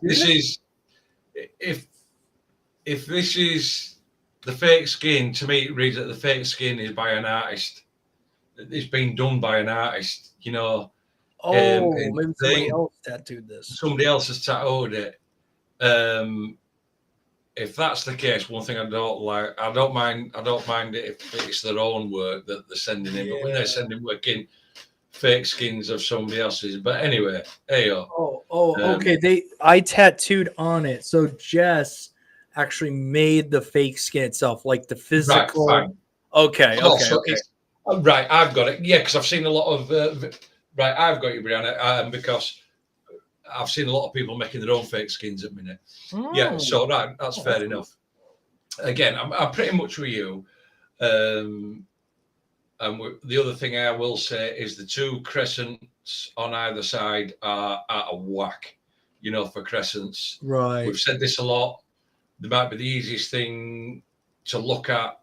They're not the easiest things to get right 100%. They're both, like I say, from thin to fat, from thin to fat to thin. They're out of whack. Is that? But as you say, as you've gone through it, the lines are pretty much smooth. Points are in where points should be, e.g., teeth, this, that, and other. Like the centre Hanya mask, if you look over the top lip, it's got that nice little dimple that comes down, onto the teeth. Yeah. So the lining is not bad at all. Right. It's not great, but it is not bad. Where, again, with you, where it's lacking is the shading, the use of black. Where black should be put in, and I don't know whether it's because it's the fake skin or what, but like up these arms, the things where it should be black, you need to slow down and punch that black in and make sure it is in. Then you need to transition out, like Dave says. It's you've got to get your transitions between your lights to dark out. They're a little bit choppy, and some of your shading is a little bit one noted where you could have had a slightly darker color into a lighter shade, Right. and smoothed out. If you scroll down a little bit, Dave, please. Yeah, I mean, as silly as it seems, this bottom Hanya mask, where it round the horn, that hair on the left-hand side could have been packed all black. It could have been just jet blacked. Could that? Yeah. Totally blacked out. It'd have brought that on up. It'd give you that separation from the side of the other Hanya mask. It could have been. But your main thing on this is you need to work on shading and smooth shading. Like we said, the actual saturation of the line work and the actual shape of the line work is generally not bad. A couple of areas that you just need to watch and just make sure that everything is super saturated. You have got your line working. I don't know whether you can you zoom in a little bit, Dave? That's as far in as I can go, Andy. As far as you can go. Yeah. But generally, I mean, I'm looking over at tops of eyes here, and all them curves are right. Curves inside the thing. Nose. So what I will say is, this is stenciled, which it is, that you're following your stencil, no problem. We've had people that have problems even just following their own stencil, for that matter. But generally, yeah, I mean, keep working your line work, but your biggest thing you need to work on is where to put your blacks and make sure they are saturated blacks, and then your shading, your transitions from your shading, and getting your smoothness of your shading, because as Dave will probably so you can't just sort of like that's your shading in. It will take brush. You'll brush. You can brush. I don't know if you can see me. You can brush that way, that way, that way, which smooths it all out. Puts the little dots in between, smooths it out. There's your medium tone. Get your light tone. Start a bit further back. Go in this way, that way, other way. And transition it out. And that's what. And that's where you will make. But you do need to work on packing blacks and getting solid blacks in as well. Yeah, I agree. Oh, okay. Wait, what is this? 1 hour. Okay. Same thing, just for the sake of time. Same thing. Same thing in here. Again, the lining don't look bad. It looks like we got lines that are pretty smooth and consistent. It's just the shading doesn't really read well. It doesn't really make a whole lot of sense. So you're gonna want to get a grip on your washes. And again, even if we are shading this, I mean, you got to bring those shades up in here. You know what I mean? And then you're using dark shades, a lot of mid grade. So you need to use some black, little bit of mid, and then light where you can, or open, and figure out how to smooth those out, and then blend those into the next gradation or next shade, so you get a bit more of a gradation. Yeah, I mean, and take your time. It to me, just looking at it, it feels like it was rushed, even though you may feel like you spent a lot of time on it. Definitely feels rushed. Yeah, I mean, it's like that top one. Can you zoom in, Dev? Sure. Yeah, it's like, see that hand there, that arm, when it comes offside that beard there. Beard is naturally light. Yeah. Open it door. So that hand there, you look at the shading there, it just looks like it's done like that. Right. Whereas right in the bottom back corner and maybe up the side and a little bit across the bottom should have been jet black, whipped out, then into a bit of dark, up to your lighter, 3 tones through there, nicely shaded out, had been done. Same with buttons. Buttons, you could have got a bit of black in there. Oh, for sure. Into your medium tone to give them some curvature. I think what may be a nice thing for Brianna to do would be to take, say, like this piece, Brianna, and I know you're on fake skin, I know you want to be tattooing, but take this piece. It doesn't even have to be as big as this.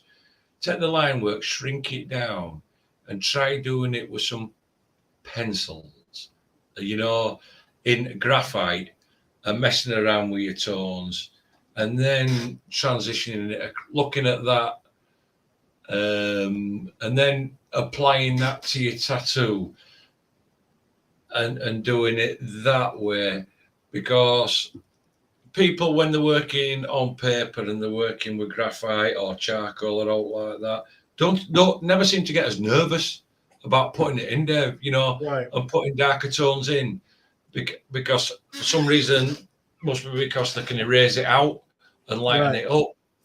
Whereas when they're tattooing on fake skin, one shot, one deal, basically. Yeah, and I would, if you were looking to work with something, I would say, for me anyhow, when it came to tattooing, trying to get something similar to tattooing, as in like tones or darkness, I went with charcoal, because with a pencil you only get so dark. It's graphite, it only gets so dark. Charcoal pencils or whatnot, you can get pure black, and that'll help your eye see pure black and how that looks and whatnot. Obviously it's different than tattooing for sure, but it's going to help you understand how things look with proper contrast, and then obviously shading off of it and out of it. It's definitely going to be beneficial. Again, the line work is not bad. You can see a couple, there's some boo-boos here and there, but overall, lining is looking a little bit better. I think it's the shading. Keep working on the lining for sure, but I would spend some solid time working on the shading, because that's what's But, I mean, again, like you said, the line is generally not bad. Look at the pitchfork. Them lines are fairly close together for the handle of the pitchfork. Yeah. And the distance apart on it is not bad at all. This is a bit, we've seen some horrendous stuff, Dave. It's like they can be going down and they can be nearly touching and coming back out, and people think it's okay, but generally it's not bad at all. Again, like we were saying about that ship earlier on, if you look at it, generally they're in line. Yes, the bottom part of the pitchfork, the very bottom part of the pitchfork looks off. You know what I mean? It would carry on straight through. If you were to put a ruler on the top 2 parts of the handle, the bottom part of the handle is off. It's, as we look at it, it's set to left. As I'm looking at it, it wouldn't actually carry on through. But at the end of the day, I mean, you're going in the right direction. And as Dave says, for your black and grey work, Brian, try working on paper with either pencil. Dave prefers charcoal. I prefer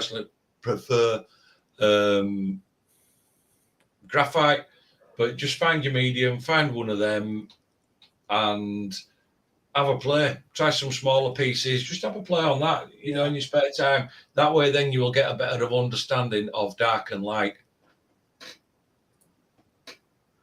All right. Next up is Eric Rockwood. So this is my 4th ever tattoo done on my fiance, who requested a tattoo. This piece as a commemorative tattoo for her mom, grandmother, and herself, representing motherhood. My other 3 were much smaller pieces. Look forward to hearing your take on it. Okay, so this is the 4th tattoo. The other 3 were smaller. Let's see what we got. Okay, let's zoom in here and take a peek. Alrighty. Oof. All right, man, we're gonna be on. I'm gonna be honest with you on here, okay? This might have been a bit more than you were prepared to take on. Okay, the lining is very inconsistent, right? At least they're not like, you don't have like this huge blobbing thing, but they're very inconsistent when it comes to the line work as a whole. They're not touching, you know, it all comes down to the details. They're not touching. Some are really shaky. I don't know if we're getting a good stretch at all in some spots. All right, we'll get to the color next. Same throughout all the lining here, right? There's a few pretty decent lines, mainly like right here. Some of this, but this is in and out. So that's the lining. The lining is a bit rough, to be fair. And then the color is just super patchy. Super patchy. Even in this green in here, Andy, I mean, it's just Yeah, I mean, patchy. I don't understand the design either. If you zoom, I mean, let's zoom out. So, I mean, let's be right. It's a commemorative piece. You've put it on, fine, no problem. One is you are aiming to do the best job you can. I'm not saying that you can't, but you've got one brown in centre. You know, in the centre of the sunflower. You could have put some blacks, some greens, some lighter browns, toned it out. There's no depth. There's no depth into the thing. It's very flat. And again, you've got all the yellow, which is not in very well at all, super patchy. And you would have bits of yellows, you would have bits of oranges and everything. Your leaves, where it comes to centre at sunflower, would have been naturally darker. You come into your green, you've used one green. We get on about this all the time. When you're using colour work, you want to be using a minimum of 3 colours. A minimum of 3 colours for each and every area. A minimum. And like I say, to get, I mean, them leaves, they could have had an orange in them, they could have used a bit of brown in them, you know. Then you're mixing in your tube as well as out of your things. Your leaves, one green, you will never, ever see a leaf that is one colour like that. The thickness of the stem coming out of the back of the sunflower is hell of a lot thicker in comparison to probably what it would in relation to it. And I'll be honest with you that the actual colouring of this, I would have probably expected a young, how can I put it? Somebody who's learning to colour on a piece of paper, you know, like this. You've used not understanding and not willing to, or not having the colour palette and the understanding of the colour palette to work with, because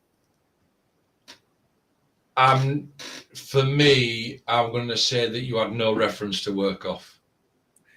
But Andy, for me, even if we were just dealing with this green and this yellow, if they just sent this in with saturated tone, at least we could say, you know, we could start talking about, all right, do different colors and whatnot. I think that is extremely important, because even if it was kind of spotchy, at least it would be visually pleasing. You know what I mean?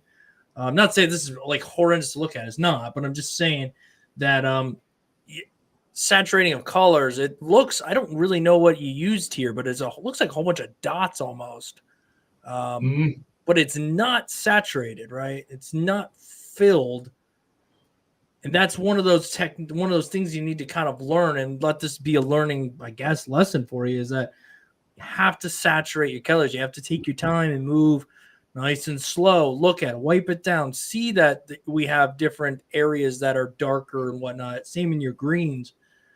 But of course, yes, introducing other tones is definitely going to help. I mean, there's no color palette. You're not telling me that this is something that has had a reference at the side of it to work off, or even spent some time to get some sort of reference of what a sunflower would look like, you know, to work with. You know, even going on, you can go in Google and put in color drawing of a sunflower, and then scroll down them and find something that, yes, my abilities, I can probably work off this one rather than getting a Picasso realistic drawing and everything of it. Right. I see you putting them questions up at bottom there. Oh, no. Yeah, I asked the chat to answer the question just while we were talking. No. Somebody pointed, I'm just moving off this. Yeah. Somebody pointed something to me that I didn't know I did, Dave. I didn't know I did. What's that? And you will see it in my videos, that I help myself, that, you know, when I'm stretching, and I stretch out like that, if you go look at my thing, you know, when I've got my machine, I pin my finger. If you go, actually, you'll take notice. Tattooing. As I've got my thing, you see me on my other hand. I put my finger on my thumb like that as I'm stretching, which helps me bring it all around, which also combats shakiness. And it's something that I must have subconsciously developed. And I don't know whether it were Jason or somebody that pointed it out to you. And it's just one of them things that I just do automatically, and just do it, Dave. You know what I mean? Yeah. Until somebody says, "Why do you do this?" And that. I mean, somebody else do that too. Yeah. I think. Go ahead. Finish saying it. Sorry. No, like I say, and I just didn't know, and I subconsciously done it, and it just one of the things. I stretch with that, and obviously must pin my fingers on, and I didn't know I did it. And somebody's been a subscriber on my channel, has been over there, and they've been watching the videos, and they asked me the question, and I went, "What do you mean?" He says, "Well, you put your thing," and I went back and watched my own videos. And I went, "Oh my God!" I said, "I didn't even know I did it. Yeah, it's sometimes that's the thing too, is you start doing something for so long, you don't even realize exactly all the little pieces and parts that you're doing. And sometimes, yes, getting a good stretch, having a good pivot point, all those things good too. But sometimes it's purely just your nerves. And I think Danik did point it out there early on. He said, you know, the more you do it, the less it'll. And then, of course, that doesn't help you in the moment. So trying to put on a music that calms you down, talk to yourself, prep talk yourself, calm yourself down, because your adrenaline's getting hyped. You're getting nervous. You're about to permanently put this line in, and you're starting to get the shakes. You got to calm yourself down, you know, woo-saw yourself, talk to yourself, you know, and then, but you need all those other things as well. You got to know kind of a gist of what you're doing. You know what I mean? Just being calm isn't going to give you a smooth, non-shaky line. But like I say, I mean, I guess it were Anna that were asking about the. Yes, she was. But honestly, Anna, if you, like I said with mine, go across to my channel, watch the videos. You'll see what I do. because I've got a close up. I've got close up videos of me tattooing, and you'll see. And like I say, you'll see me, doing it, and I didn't even know. I just didn't even know. Right. Yeah. And if you find yourself, you're about to start a tattoo, and you're a little bit nervous, something's going on, find a couple of small lines, find something to almost we call a warm up on. Get those few initial nerves shooken out by going a couple small lines. Don't attack the biggest spot right off the bat, even if it's at the bottom. I would move up a little bit, find a little spot, burn a couple little lines, get yourself kind of calmed down. Like, okay, whew, all right, boom, and keep going. There's a million different, things, but listen to everybody. That's why we like put it in the chat, so it's not just me and Andy's thoughts. You have like 10 people and their different ways of doing things. Soak it all up and do the best you can. Thanks for asking that question, Hannah. If anybody has any questions, throw them in the chat. We'll let the chat answer them, and then we'll probably just regurgitate what they said because they usually hit all the right spots there. So let's see. Next we have Death X. Okay, I think that's right. Beat. Yep. Is it Beat Sweats? It could be in the chat.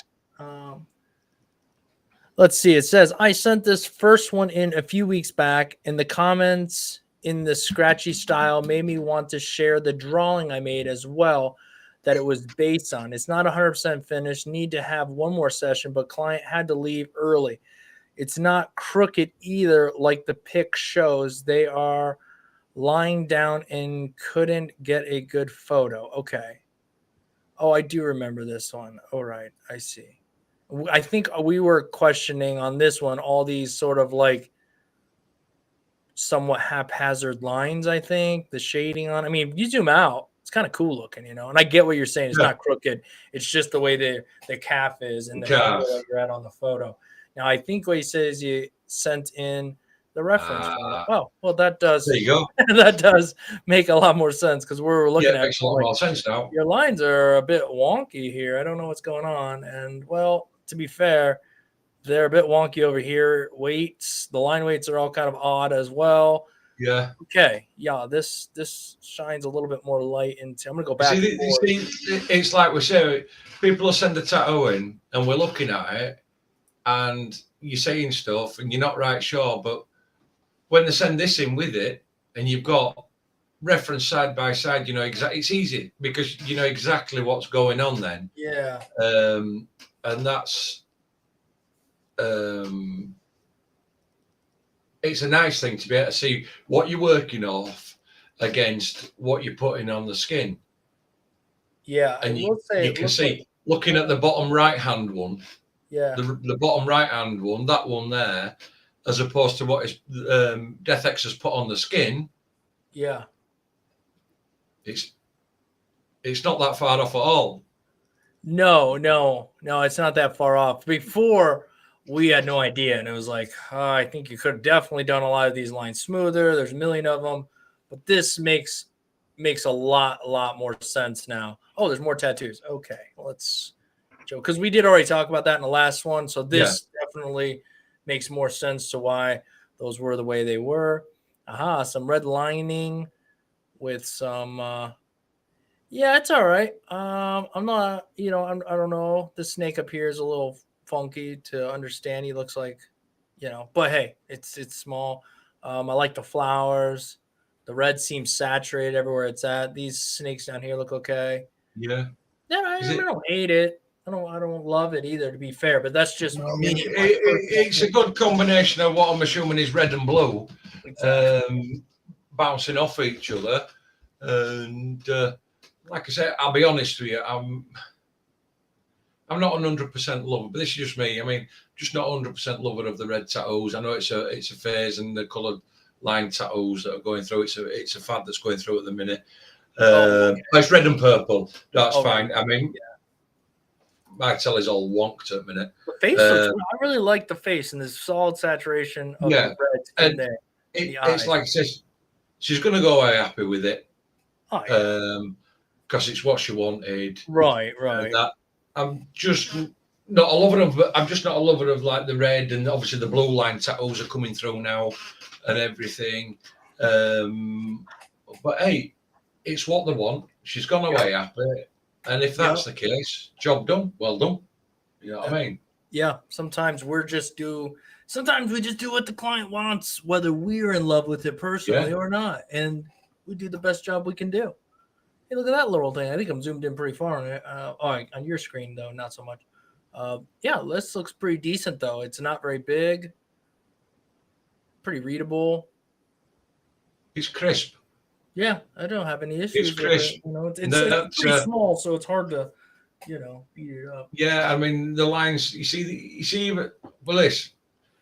You look at the eye. Just underneath the eye, you've got them swooping lines, and the first one that stands out to me, you've got like it's like goes from fatter through to thinner. It's got like a little rounded end, and it's like, yeah, it's nicely done. Is that, you know what I mean? The like the eyebrow that comes over, it's nicely pointed at either end. It nicely swoops either way. The triangle, yeah, it's a triangle. It's not some weird ass shape like we've seen off other people. And yeah, it's a small tattoo.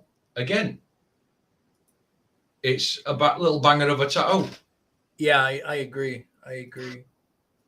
Let's see, 7 months at it. Ooh, I mean, this looks pretty decent. Again, I think it's cool that you're aligning with color. I don't do it because, I just don't really. But doesn't mean you can't, obviously. The color line looks good. Color looks good. I think that you could, if you wanted to, you could go with a lot more. Definitely, and we were talking about adding more colors to the colors, more tones of colors, more different, yellows and deeper greens. That would be awesome in here. Same in here. I think, Andy, you're looking at the same thing I'm looking at. What falls flat for me are these butterflies. Yeah. Butterflies look a bit, off. Like, again, I will say, and I'll say it every time, butterflies are symmetrical. Make sure both wings are the same. Top left-hand butterfly, slightly different. One below it, lower portion of wings, slightly different. It's just something that I've got on into, and I can see it straight away. Again, it is what it is. I'm sure this person's happy that they've gone away with it. It's not something. I agree with you. It's not something I like personally. Is the style? Oh, I'm sorry. He says those were already there. He just kind of worked them the best he can, which makes sense because I thought that while, in our opinion, but there could be more color usage. But sometimes people just want something simple. No, I just want that. You gave them because these didn't look like the same person did them in comparison, so that makes sense. Yeah, I mean, like I said, I'll be honest. Sometimes I've done loads of tattoos that I have not liked the design of. I have not liked the composition of. I have not liked the colours that they've particularly wanted because they wanted this colour, that colour. They wanted it doing in this style. I've done it that way. I am just there to give them the tattoo that they want, the best it can be done in the style and the finish that they want. Doesn't mean that I like it. And again, but they have gone away 110% happy with what I have done. So not every single style I like, but it's like with this rose. But then I look at the darker green line work that's around there, and it looks crisp. It is, yeah. That's what I was going to point out. It's just the person can lines and saturates nicely. Same with these. Yeah. The mom in the 2017, like that is nice and crisp. All the little pieces, bang on. And like I say, I'm sure the client has gone away 110% happy. They wanted this, they've got it. You've made it into a piece. All good stuff. Definitely.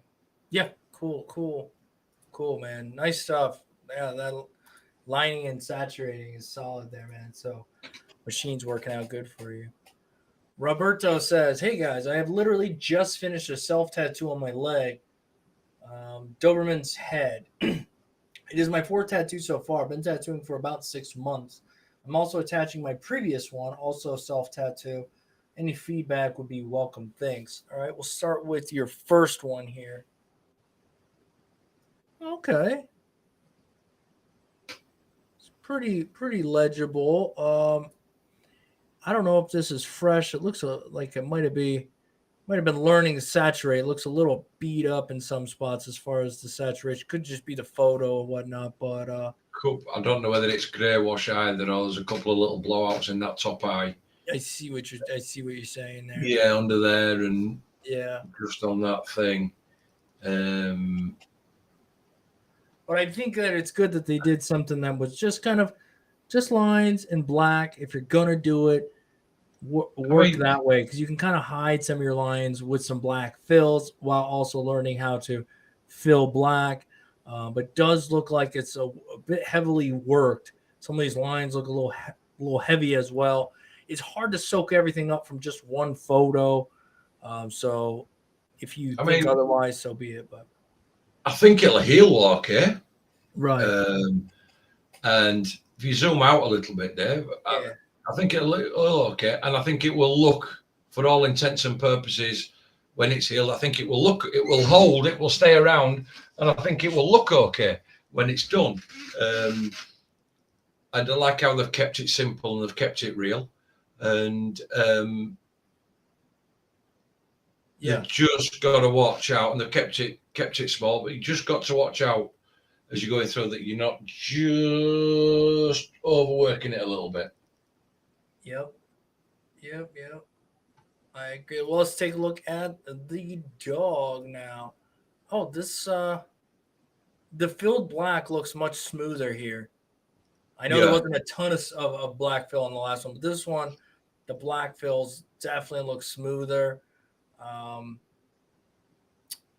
It's hard to see a lot of lining, but where it's at, it looks all right. Maybe just connect that right there, just for the sake of it. It's not bad. It's readable. Again, I think a lot of the same things apply here, Andy, as far as, you're going to know what it is as soon as you look at it. Yeah, it's a very stylistic Doberman. Right. I've got one of these to do in 3 weeks' time. I've got a full color Doberman to do in 3 weeks' time. Oh yeah. I don't know. Full color. You what, Dave? I said full color is definitely a bit trickier than. Yeah, the lad. If you remember, I posted the picture. The lad that had the full color Rottweiler. Yeah. That turned out really nice, Andy. Yeah, well, he's booked back in for a full color Doberman now. Oh boy, and the other dogs are getting jealous. I understand. Yeah. So, but like I say, it's a stylistic Doberman. It's don't look overworked. The black don't look overchewed, and it is what it is. It reads well. Right. Like you said, it's just been nice to connect that line at the top and make sure that we're in. But other than that, not bad at all. Hey guys, just want to let anybody know. Usually, I have the emails showing at the bottom of the screen, but for the sake of keeping to our some kind of time schedule, we've pretty much stopped taking any more emails for the evening. I think we got like 6-7 more to go, and that should cap out our time here. Usually, I know we're getting back into the Sunday live streams again for the tattoo critiques. So we usually go live around 5:30, 6 p.m. Eastern Standard Time. So we usually have people start sending emails in at that point. Sorry, I know there was a few people asking like, where do they send their work in a little while ago, and then again, I just want to let you guys know.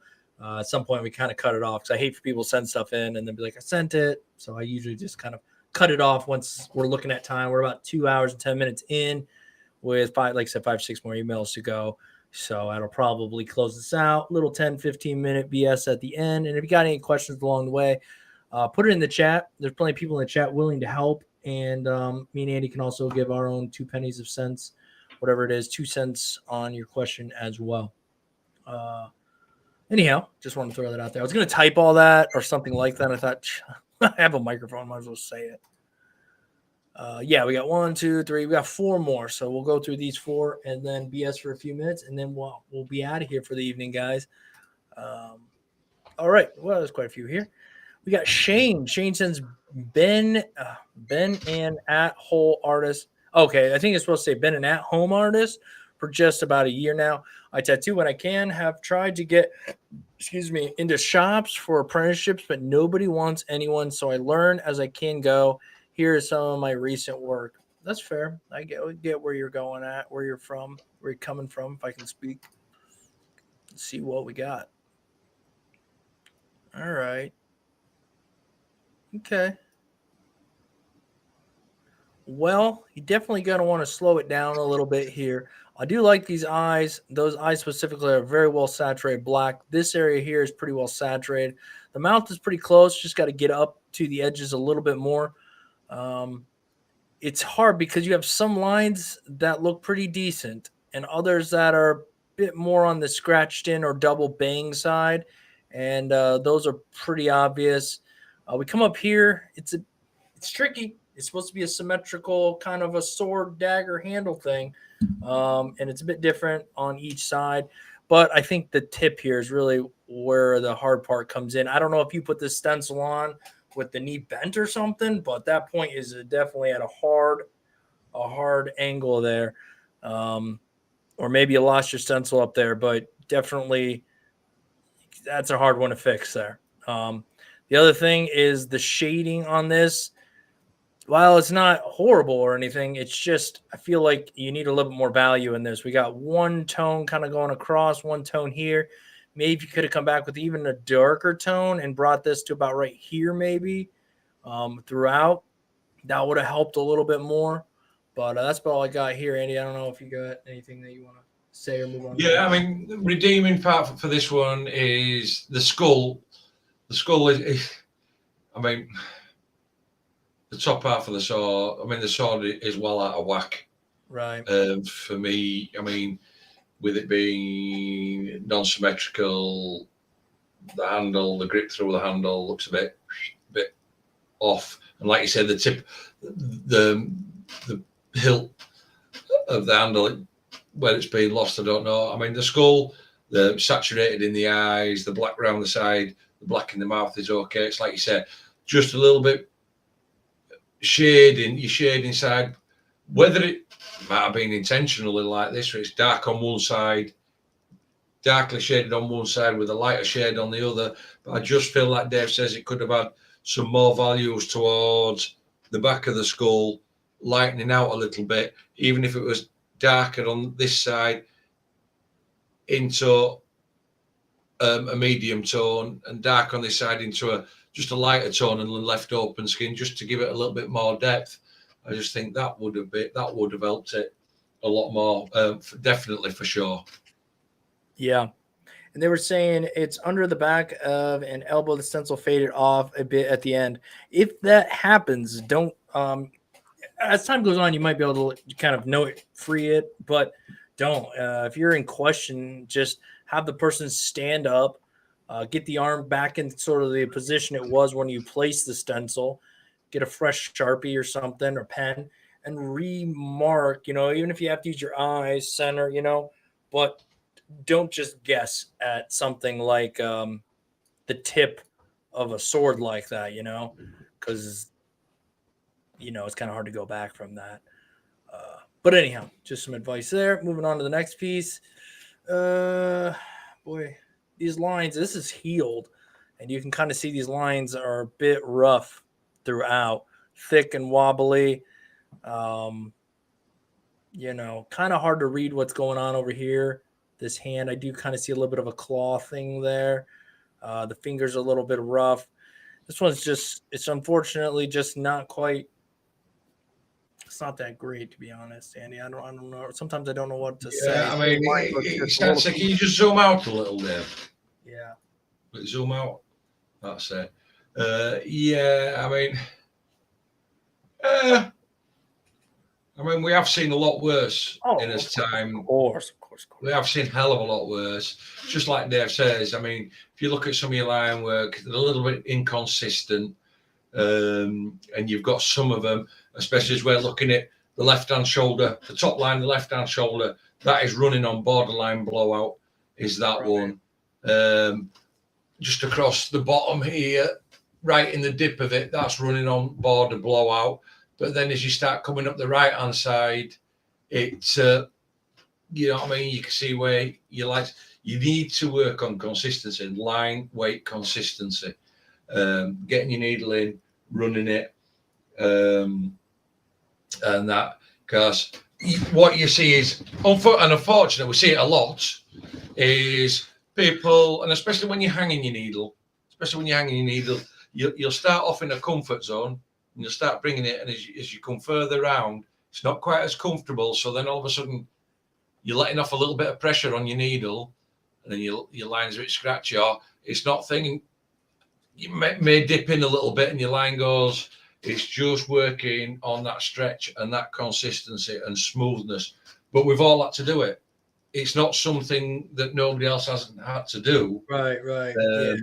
It's just something that you've got to do. It's something that you've got to work on. We've all made these mistakes, and we still probably all make these mistakes every once in a while. Again, you can get caught out if you're working on ribs, or you're working on a chest or anything like that, because it's moving, it's in and out. You know, it's like that. If you don't time everything right, you can be pulling the line, and if that chest cavity comes outwards and you're not ready for it, you know what I mean? It's another easy way to do blowouts. So it's just something that you've got to take your time and figure out. But you've got to get the smoothness. You've just got to work on your consistency, which is your line weight. Now, what I will say, I'll go first off for this. For where this is placed, and it's on a neck, the line work hasn't come out, even though it's not great.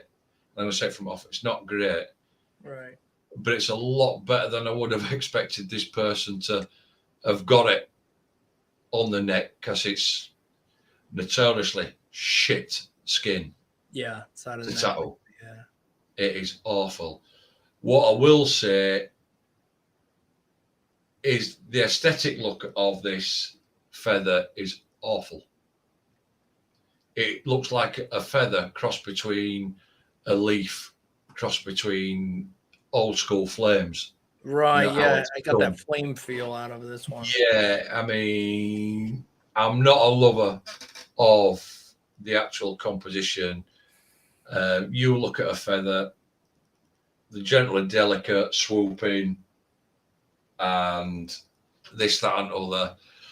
And I used a bit of liner. I would use edge of a mag myself, you know, to get them front veins, you know. Yeah, feather effect through. What a help them from being so thick. That's kind of, your eyes kind of drawn to these thick pieces in the middle that are even thicker than they like the lining almost, you know. Yeah, but it's got to, if you look at it, it's got to, where it's being done, it looks like, you know, that center rib of a feather that you have, Dave. Yeah. If you look at the top, it's got one center rib, and then if you look further down, the center rib's moved. Yeah, it's from this negative center rib, and then it jumps over here to this across rib. There. Whereas that should have been one center. And then at the bottom, Andy, it kind of cuts away from the stem. Like moves over this way. So yeah, there's some odd things. There are some things that are better in this, you know, lining's a little bit better, but as a whole, yeah, it's a toughie. Okay, what do we got here? The photo is a little hard to see. Oh, fuck. You all right there, Andy? Yeah, inadvertently turned vape machine on a full power and just nearly killed myself. Oh my God. You can't die on stream, Andy. It's bad for the make for a good lot of views. Yeah. Actually, it'd probably be good. We could. Nah, never mind. That's just horrible. I can't even believe I'm talking about that. Like, wait a second. You won't be saying that if I just get on about you not paying up your steak and lobster. That's right. That's where I'll be. Whew, don't worry about that anymore. The black is saturated in some spots.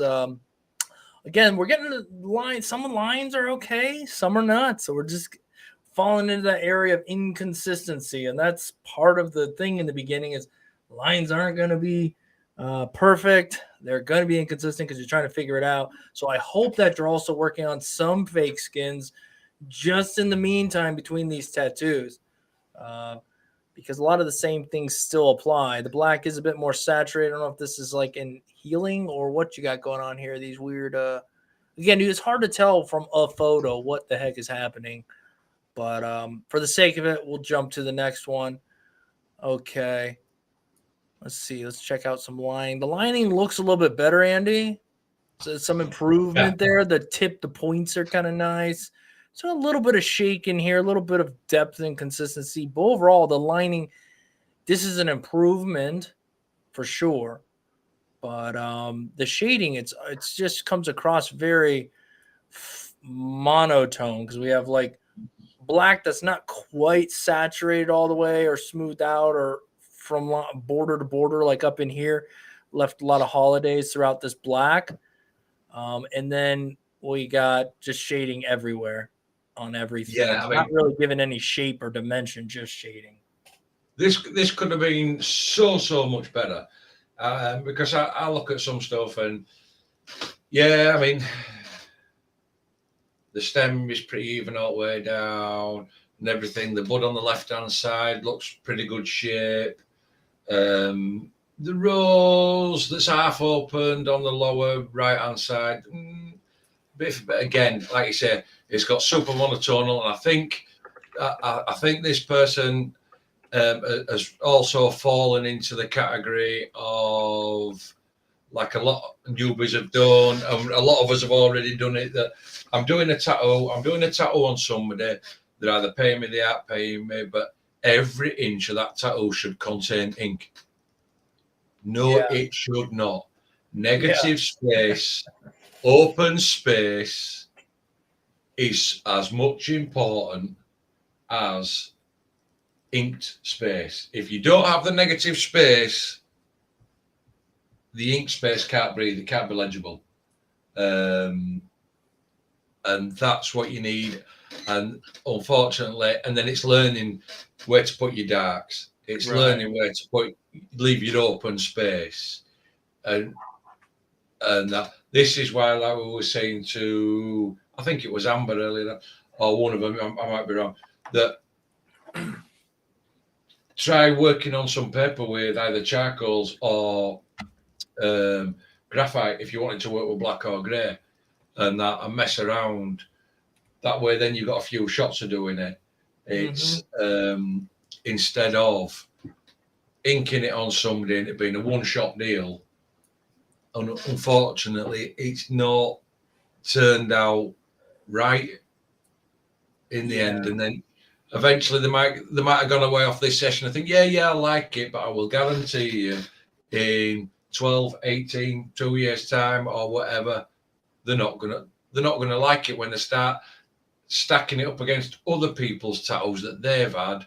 Or as you progress and as you get better, then start seeing the work that you are then producing against what they got. Then what's going to happen is they're going to come back, or they're going to go to somebody and they're going to want it fixing, which is then going to be a hard job. Yeah. I agree. That was a good point. All right. Now, this is more solid. This is more solid. I mean, again, it's kind of simplistic, but that's okay. It looks like this wasn't just like a drop-in line and ran across. Obviously, this was a few lines are filled in or whatnot, but it reads a little bit better. Looks like saturating colors and blending those. You know, you want to fill everything you want black. And then if you're going to blend black into this red, you need to kind of use your hand speed it up a little bit so you leave like this little sort of like brushed black, if you will. That way you can blend your red down into it. It's like a real basic kind of a blend of a black into a color if that's what you're going for. Because it looks like you kind of got a little wild here with your kind of bringing your black up, didn't really keep it symmetrical. Just trying to help you along here. And then saturate your red, saturate, then blend it in into your black here. Black's pretty solid. So yeah, this one's not too bad. Again, you got a point here. This one's not quite as pointy. So it's, again, it all comes down to the small things. Even when you're doing a small piece, you know, you try your best to really nail it, you know. But this is an improvement upon from some of the other pieces. So, did you want to say anything about that one, Andy? No, you're fine. Okay. Bradley's got a question. Yeah. It's have you got it? Yeah. It says, Dave, how do you go about lining something that changes line weights through the same line? I just did this today, actually. If that makes any sense, do you just taper out, or do you outline it and then go back and fill it in? So it is case sensitive, if you will. Depends on the situation. Today, I don't know. I might post that too tomorrow or something. If maybe, I don't know. I don't post everything. Sometimes I just don't feel like it. But so this was like a real scratchy, not scratchy, but it's like a sketchy sort of a wolf fox head thing. And the lines were thick, and then they kind of tapered out. So it was supposed to look like a sketch, like a line, thick line, boom. Now you can take a line, or like I use round shaders for this. You could drop round shader that meets the length, the thickness of the line. So in this case, I used a 9-round shader for a lot of the thicker spots. So I dropped that 9-round shader in there and run it and kind of back it off a little bit as I went. But you can't taper that into something tiny, or you're going to lose saturation. So I picked up out of there and I went back into a lot of the spots in that section that required a thicker line weight, and then pulled out around the time where I could feather back in using another one. So then I went back in with a 5-round shader and started at the point and went back up. And if that required me to go up there to meet and then up there to meet, so be it. Or if I could get away with it, I would start light with that one and thicken it up as I go. So I guess essentially what I'm saying is it's up to you. I like to do it the easiest way possible, which is find the needle grouping that is the thickness of my line and run that. And then as it tapers off, you can drop down to a smaller needle grouping to finish it off. That's what I do. You could also, like you said, you could use a smaller needle and just kind of line around the thing and then fill it in.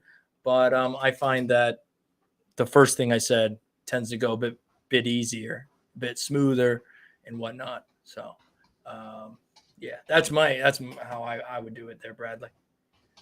I hope that makes sense as well. Look, Danik, he can't help it. He's just still waiting for the next photo, the next meet the subscriber. That's it. He's got some. He must definitely have something in store. Like I say, it must have been for another photo shoot, or he must have got somebody. He must have had another weekend off, so he must have got some more pictures of him ending up the weekend with another set of balls in his hand. You know what I mean? Oh boy, yeah. People haven't seen that. Boy, it's funny. Honestly. All right, we got 3 more to go here. I think that's going to keep us right on time here. So we got Jacob up next. Jacob Sturgis says, unfortunately, I got a hold of a tattoo gun at a young age and gave myself and others some junky shit. But since then, I've come back in the last year or so and have been practicing. I want your brutal honesty. Thanks, guys. Okay. Jacob, I think Jacob's in the chat, if I'm not mistaken. I could have swore I saw like a Jacob over there. First thing I will say, Jacob, clean your fake skin. Yeah. How does he do that? What does he use, Andy, to do that? What does he? Baby oil. Baby oil. Baby oil. Baby oil. That's going to be $2, please. Well, the one I will talk about, which is going to be this one right here off the bat, because I think there's the most promising things in here. The lining around this mask, it's a pretty long and swoopy line, and for the most part, it's pretty nice. A lot of these lines are actually pretty nice. There's a few wobbles and whatnot here and there. The circles are probably going to be the part that, are going to stick out pretty good. And if you're saturating this in black, that missed the mark. You really have to take your time and saturate color. So for this one's not bad. So, hey, keep working on your line work because it needs to be a bit more. The circles are probably where the roughest spots on these is going to be, in my opinion. These don't look too bad, messing with some shapes, but again, it's kind of hard to see because it's not wiped down with some bib oil. This one here, I don't know. I'm not a big fan of it, but I can look at the lining around the outside and say, okay, this lining over here is pretty decent. There's a lot of lines that are pretty good. Some of these are a little light, which is a saturation thing. You just got to slow down a little bit sometimes. But I'm personally not a big fan of whatever all these little tack marks, lines. They're very confusing. If that's what you wanted, okay. But as far as just like aesthetically pleasing goes, the fingers are really confusing as well. But yeah, I would say the best on here that I really like, what is promising is this piece here, showing that from line work. Yeah, from the line work, and that's, let's see what else we got here. Oh, okay. Well, this isn't too bad, to be fair. I've done this tattoo. No rain, no flowers. I've done this one. This is not too bad. I think that, again, what happens a lot of times in packing black is that until it's like really done, you get a good wipe, really try to get up close on it and find the little spots. Some of my clients are tattooers as well, or whatnot. So I'll tell them, like, hey, when we take a break, get a good look in there. See if you find any. I'm looking for all the little spots because I know when you go to photograph it, if it's not, you're going to see it after the fact. So you definitely want to fill. That'd probably be about it because the lining's not bad here. It's not bad. But here, if you look at this O compared to this O and this N compared to that N, you can see where, we've missed. If we're really, really trying to fine tune this, those would be the things you want to look at. How do each letter compare to each other? Will let you know how well you follow the stencil or whatnot. And if you need to use a smaller needle grouping, and even if you have to kind of slowly sketch some of that in there to really get it right. But I do like this A, that line going through there. How did it come out? It looks all right, huh? Yeah, I mean, like I say, for some of the, compared to some of the script that we've seen done on this channel, it's not bad at all. Is it perfect? No. It's a couple of little bits, especially when you're packing the black. Like the O's, I don't know whether he's trying leaving some sections open. If not, it looks like they might have a couple of little holidays in them. Right. But again, where I'm looking is like the lines that run through the singular lines. It's fairly even thickness all the way through. I mean, you know yourself there, we've seen some that there's not been a consistent letter and letter thickness through anything. Yeah. So the F on the flowers could have been a little bit more prominent for me. Yeah, I kind of noticed that too. It looks a bit. It just looks a bit weak, and not from a tattooing point. What's that? Your baby oil made another $2, Andy. Baby oil, Bradley. Baby oil. Rub it in that skin, wipe it off, it will clean it well. The baby oil. Now I gotta pay $5 shipping to mail you your $2, Andy. Son of a gun. Golly. Thanks, Bradley, though. It was worth the laugh, man. Appreciate it. Yeah. Well, quality. Well, like that person that night, I don't know how much they paid, joke. But I don't know how much they paid for me to keep saying that, Dave. But it was just, that was madness. It was like, why is somebody going to sit there and pay that for me to sit there and say baby oil all night? But if they weren't here, they have absolutely no idea what's going on. But most of our 30 people watching are probably the same 30 that were there for that. Yeah. I think we made like $10 off your baby oil. It was something like that one. It was thing. $2 at a time there. Yeah. No, I like this because that looks like a reference picture. Yeah. With the thing. Again. It wants, you know what this wants on it? Just an extra free bit for Bradley. It needs cleaning with baby oil. Baby oil. You Those say he days. ain't paying no more. Yeah. He was worth it for the fun. But what I will say is pretty much true to the Reference? Or, yeah. Yeah, it is. And this is what I liked when I should see it. Organic. Okay. I knew somebody did. Somebody I couldn't remember at the time who it Yeah, was. I sent $10 a while back to Dave. That's 5 baby oil. Okay. That's 5. Only He baby paid oil. for 5. Oh, he's saying he paid for 5 baby. Tell me, get it at the end of the stream. We'll give him his 5, and we'll whore Andy out for 5 more baby oil.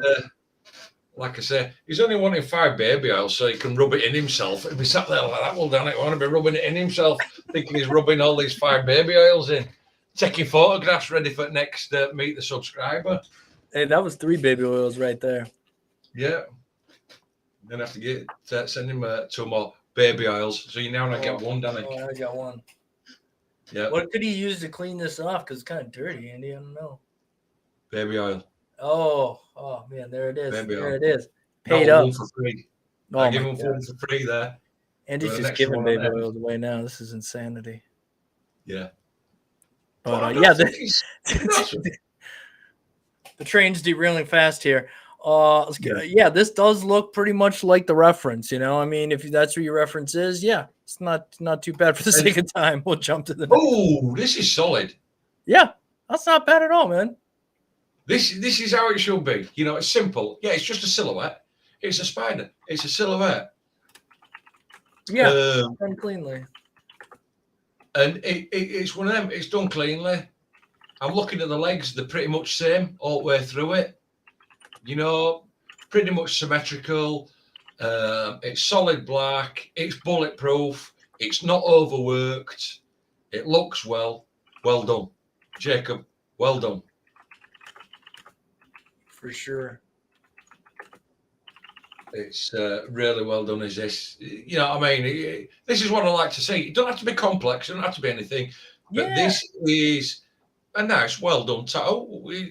And you can't take away from the fact that it's a nice, well done tattoo. Yeah, it's the black is solid. You look at it from here, you read it. Again, doesn't have to be a Picasso, nor would I want it to be a Picasso, to be fair. But yeah.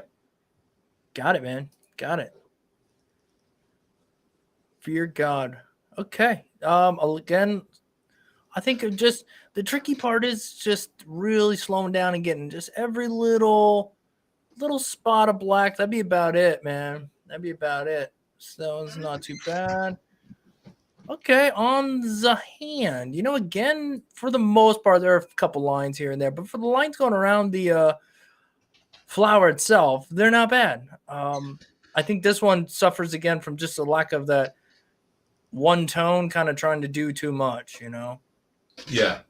Just a one tone for the dark, one tone kind of just pushed out, one tone over here. And these leaves could be adding so much more contrast to it. You could have done even less on the rose itself, pack some solid blacks down in the depths, maybe put some black tones in the leaves. But the lining is decent. I would take your time and maybe use even a little smaller liner for the little lines in the because they just kind of feel a little sloppy. It's like you say, them lines where it comes up the center rib of the leaves and come out. They're just. I'm not a super fan of these types of leaves anyway, Dave. You know where they've got these loads and loads of lines going up. I'd rather just see maybe 2 or 3 up either side. Me personally. I agree. It just feels like, I don't know, they just look so strange. I'm just never ever a fan of this type of leaf. So again, because you look at generally through the rose lines aren't too bad, outside at least too bad, but then you come into the center of these leaves and you get all them lines, and then they're all over. They're not parallel, you know what I mean? Not sort of like evenly spaced. So then again, going back to what we were saying earlier in the stream, a lot of little inconsistency, make one big inconsistency and draw your eye to it. Well, unfortunately, with all these leaves that are in it, and all the little inconsistencies that are in the leaves, that's all I can see. Yeah. Yeah, your eyes That's are all drawn I to can the see. busyness of those lines. Yeah, yeah. Yeah. Intact. All right, so this is a prime example. This area is a tricky one. The skin is kind of bouncy and whatnot. Again, I think you're doing a nice job with your line work. Obviously, um, it seems like a single passes. I think it's the fill that you really got to slow down in these areas and really saturate this tone so that it's a real rich black when it heals out. It took me a while in the beginning to figure out because it gets red underneath the skin. So your eye thing in the black, and you think, all right, I got it, and you move on. But it's extra time slowing down and really, really saturating this black. Like a 5-round shader would be great to just go in here and just nice and do it up. But again, I think as far as it goes, it's not bad. Obviously, it looks angled in the photo because, again, the way the photo is taken, it's got it kind of doing this. Obviously, that's just photo stuff there. But overall, looking good, Jacob. Keep at it, man. Keep at it. The line work's getting better and better as we went through there. Would work on just slowing down on that black saturation and then maybe working some tones of gray here and there, figuring them out a little bit better. Or no stream next week. Make like the stream, guys. Yeah. Give the stream a like. Listen to Brian, guys. Yeah, that's it. He knows what it's all about. Except Brian, like the stream, guys, or no stream next week. Yeah, that's right. That's right. You let them know. Okay, William Gibbons. Hey guys, been tattooing for 1 month and with an Amazon machine and skins. Take it easy on this old fellow vet. We try to keep it equal with everybody, but I do appreciate your service, my friend, and you in the chat, Irish. That's cool. Jacked up Art's mouth, so rigged it. What? Jacked up Art's mouth, so rigged it. I don't know what that means. I'm a bit slow. But anyhow, thanks for your service there, William. And we'll take a look at your work and we will talk about it. Well, I do see what you're saying with the photograph being a bit hard to read. So maybe get a little bit closer next time when you take the photo. This is a tough tattoo. If this is one of your earlier ones that you're working on here, this is a tough piece to work on because you're shooting yourself in the foot hard here. Because look at these lines you got to try. You got to make these long lines. You're just getting warmed up, just learning. I mean, I'm assuming you're practicing, blah, blah. Those are tough to do consistently and smoothly, especially in this the type of fake skin you're using. That's a hard fake skin to tattoo. So with that being said, these lines do look a bit rough here. Obviously you're taking it as far as you can, trying to do it again. You miss a spot here or there. Some are thicker than others. From here, though, it does look like your black saturated nice. And this stuff in here looks pretty good.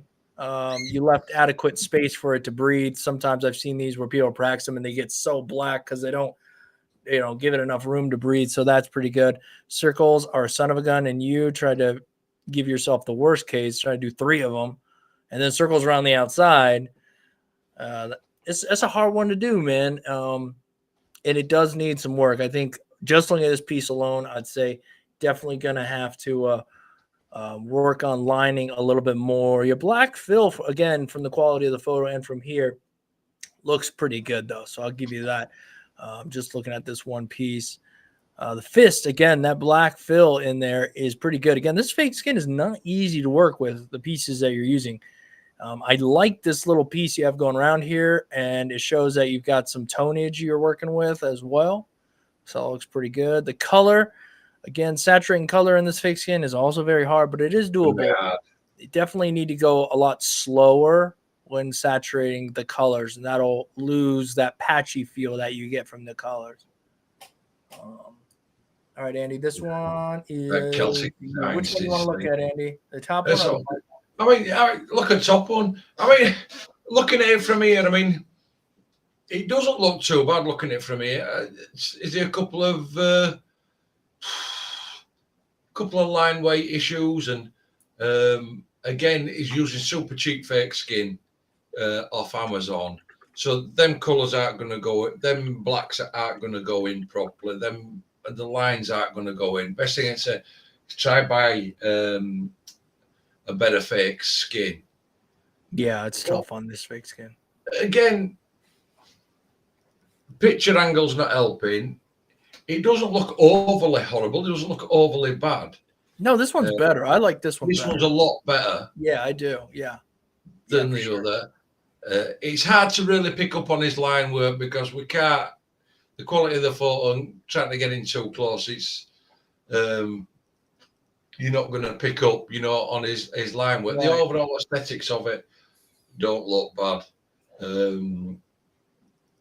Yeah, I agree, Andy. This one is much better because again, it's you're not trying to do those perfectly long lines. That's a hard thing to do. They are. I mean, shorter lines, build yourself in like this. They're curved. It doesn't matter if they're a bit wobbly because they're gonna look right because it's a skull. It's old. It's decrepit, and so definitely much better here. But again, the fake skin's really. You're probably going to appreciate a good fake skin or even the next step up from this fake skin more than anybody else. Well, not anybody, but most, because you know the struggles of this. So you get another fake skin that's a little bit thicker, a little more forgiving. You might realize like, oh, wow, okay, geez, I can do a little bit more here. I feel a little bit better here. But what you do have going for you here is I see different tones, not a ton of them, but there's some tonage going on here. And, the lining looks better. Some of this black looks a little bit more saturated, but again, from here, kind of hard to see. I think this is my favorite of all of them, to be honest. Just far more readable. I like what you got going on here. The eyes are popping nice. The tape, I think, going around it's real solid. The hat, there's nice contrast in this, Andy. There's nice contrast. I think the nose is a little hard to read. But again, it could just be the photo. Yeah, no, it's a little hard to read. Line work, from what I can see on it, doesn't look too bad. Top left-hand side of the head looks like a different line weight. Like you say, it's got the black round the eyes, which is making them stand out and readable. Got the tape around the face. I don't know whether it's me or whether it's my TV or my eyes playing tricks on me. Is there like a mouth and everything behind that tape? Yeah, I didn't even catch it, which is I like the way he covered it up, though. He said I screwed up the mouth, so I covered it with tape. That's genius. Well, that's fine, but it just proper playing with my eyes, actually, try to read it. But this is my favourite. But what I would say is definitely get some better skin. And if you could, Irish, when you send some more in, yeah. If you could just get a better picture, so that we could get in a little bit closer, of it. That way, then we can just give you a better critique on like your line saturation and your saturation work. Unfortunately, just how these were stacked up on your wall, it'd been better if they could have been down and just got a bit better photo. So we could just get in that little bit better for you. Yeah. You can see the improvement, though. This, I think, is the new. It says May 22nd on it, which wasn't too long ago. Celtic. I hate Celtic. I hate Celtic designs. Yeah, they're painful, man. That's why I was happy when I saw. Okay, switched over to something a little different, and I see the improvement. I think this is your most recent, telling about the dates, and it shows. So improvements happening. So good on you, man. And like Andy said, if you do get some other fake skin and you do some work, send it in next time. That's what one of our favorite things is to see repeat people and watch them improve. A lot of promise there for sure, man. Let's see. All right, so Nigel Atkinson. All right. Hi, guys. Not bad. Oh, my gosh. Can't read. Hi, guys. Not had much time with work, but trying to get some tattoos in on my free time. Please tell me what you think. Thanks, guys. Love the channel. All right. Well, let's see what we got. All right, it's gonna be a little tough because it's covered in plat, the second skin there, but we can see a Yeah, little bit of it here and there. I like the stipple work he's got going on here.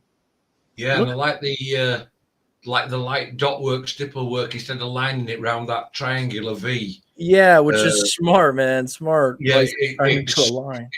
it's subtle. It's subtle, is that, you Yeah, know. Um, but like I said, but it's hard when you've got, like we said, is best thing to do, and we've all done it for critiques, is making sure that there's none of that stuff on. yeah. Makes it super, super hard.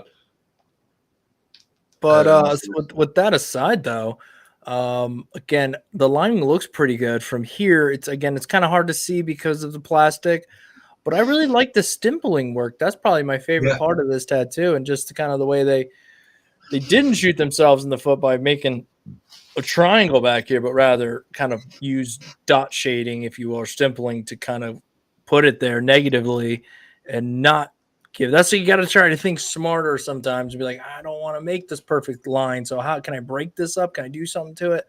And stimpling is really smooth and consistent.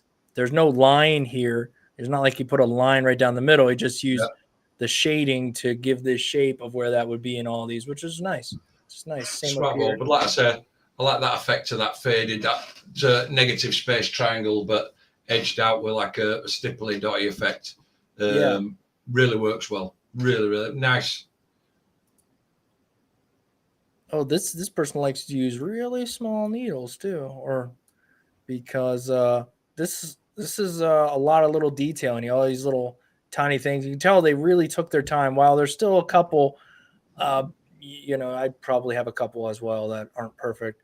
Um, Same with these swoops in here. You can tell those small needles, they pierce the skin very quickly, so you got to be careful. You can see where there might have gone a little too deep in a couple of spots. May have corrected it over here and backed up just a little bit. But Yeah. I mean, Couple when of you little look at blowouts. this, Couple I of guess. little blowouts on right hand side. Oh yeah, Just yeah, over here. there, you see them there. But when you're talking again, you're talking them probably in realism are going to be tiny.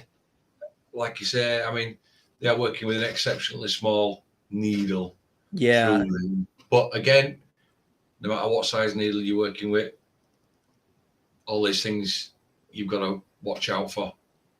definitely. We come up here.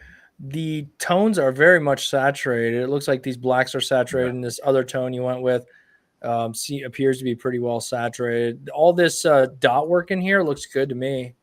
Again, I'm not the biggest dot work guy, but so just aesthetically, it looks nice. These fine little lines here seem to turn out pretty good for you. Those could Yep. be headache lines, but those look pretty good. Um, Big Wings are swoopers symmetrical. around. Yeah, that symmetry is pretty good. Symmetry's Yeah, pretty good on them wings.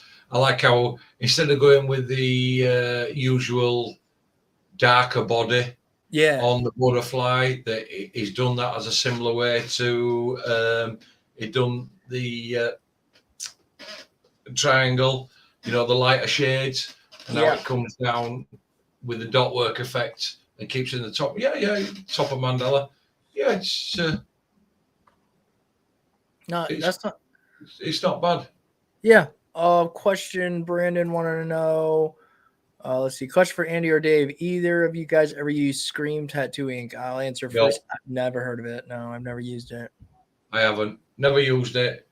Have you ever heard of it? I haven't heard of it. I haven't heard of it either.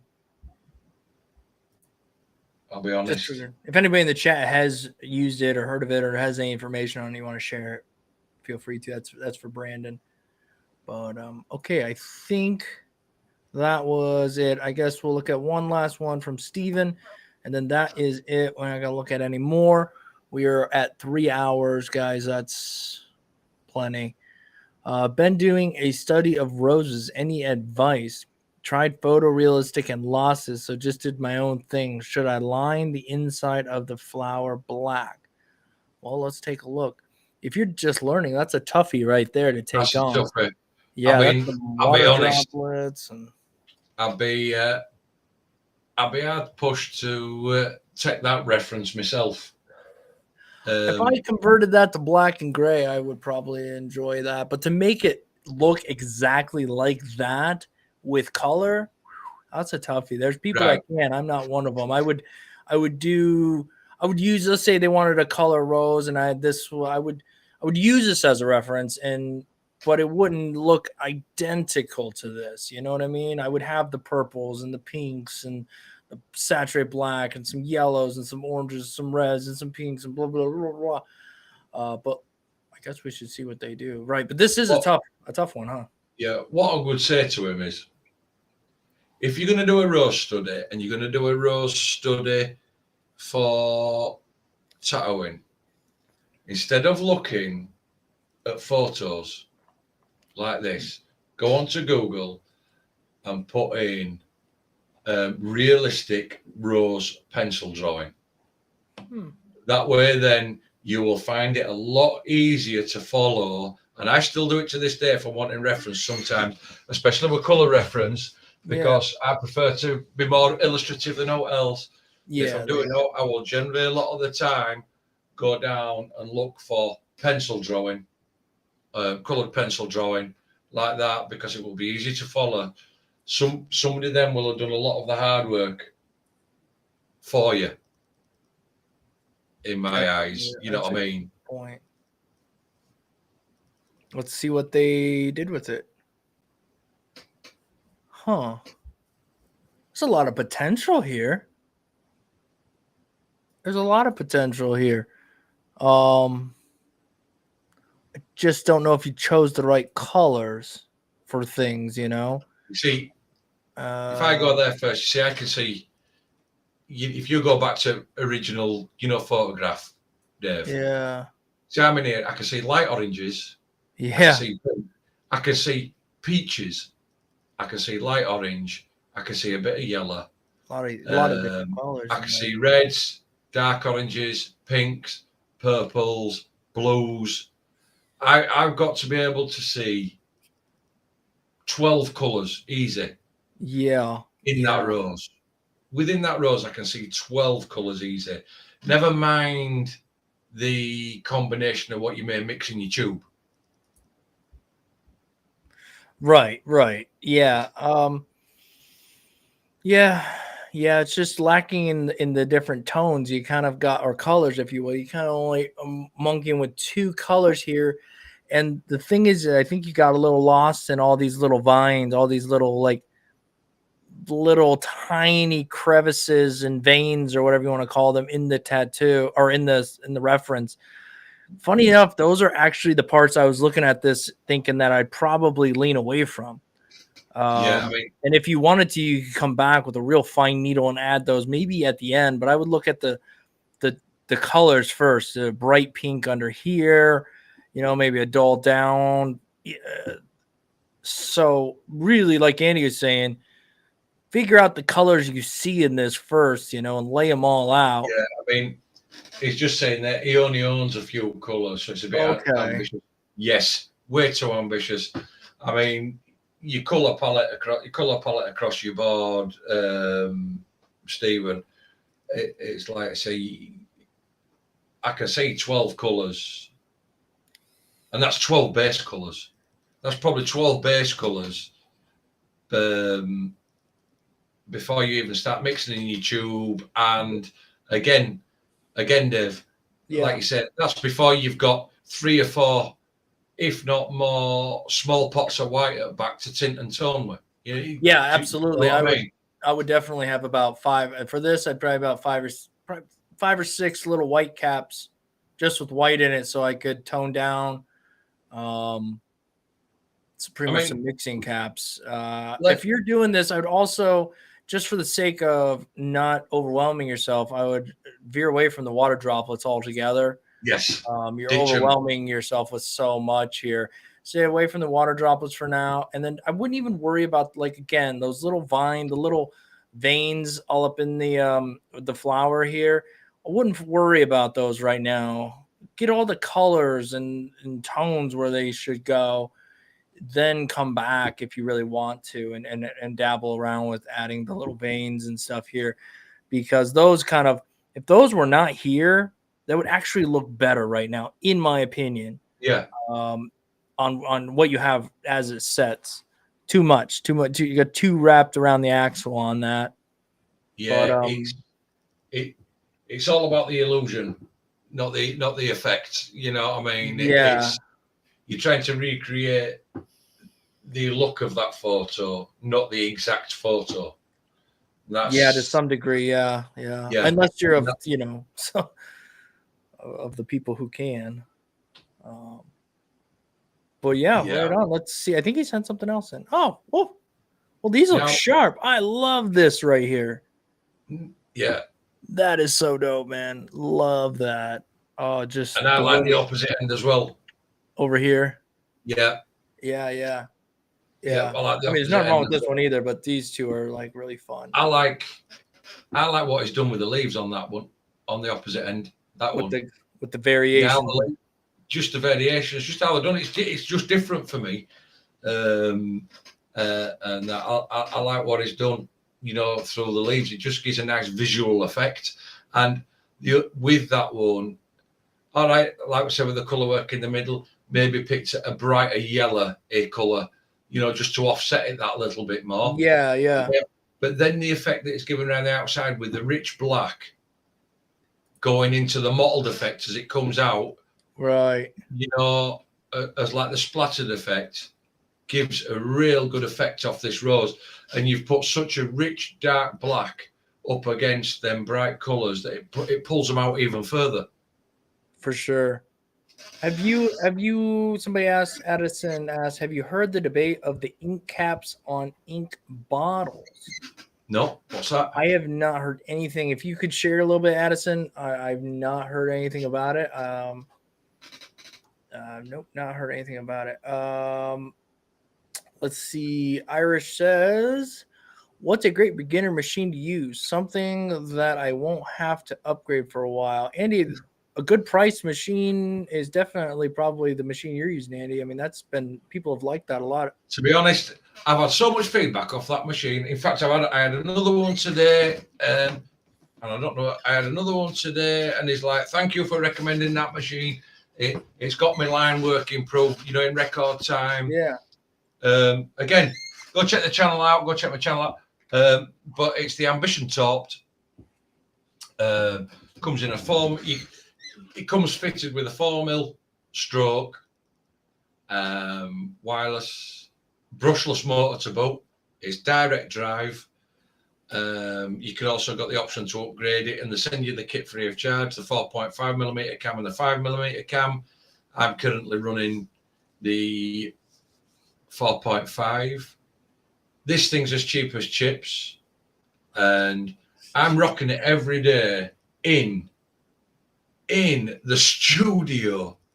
You know what I mean, Dave? So it's getting relentless abuse every day. Yeah, is this thing, and it is still working flawless after, I think it's about 3 months now of everyday abuse, and that non-stop. It's still working flawless. The batteries that I got are still bang on. I'm still getting 6 or 7 hours out of battery, Dave. Yeah. With the Quark, and I think I ordered the Ambition Torped kit comes with one Quark battery. I ordered a second Quark battery and delivered to the shop, delivered for the machine kit and everything, plus an extra battery, was 140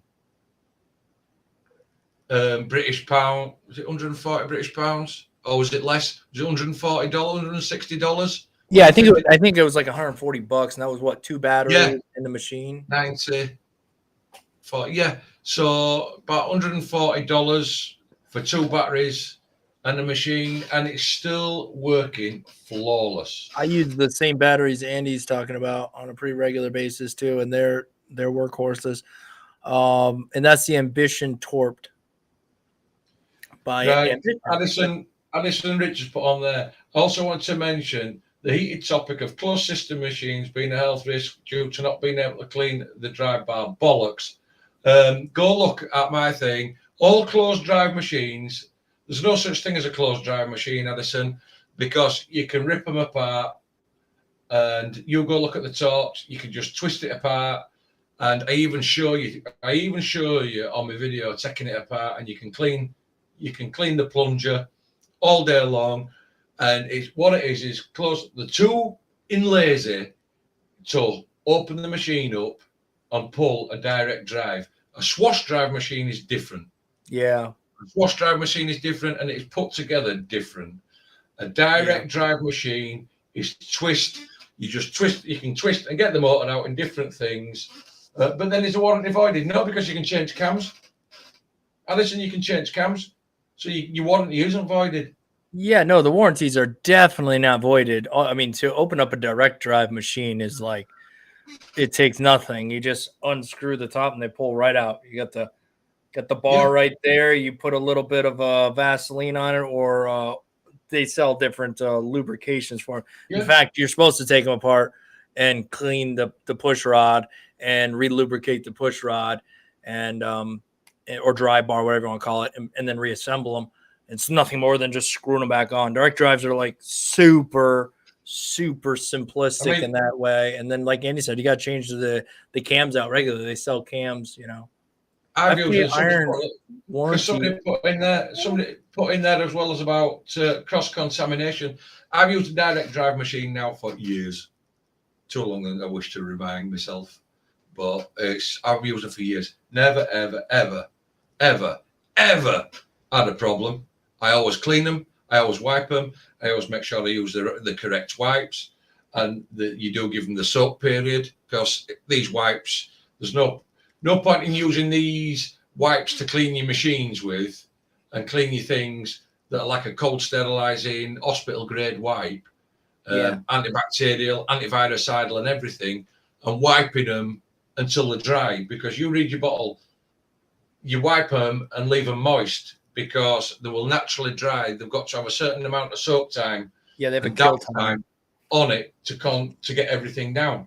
So you follow your instructions, and I've never ever had any problems with cross contamination.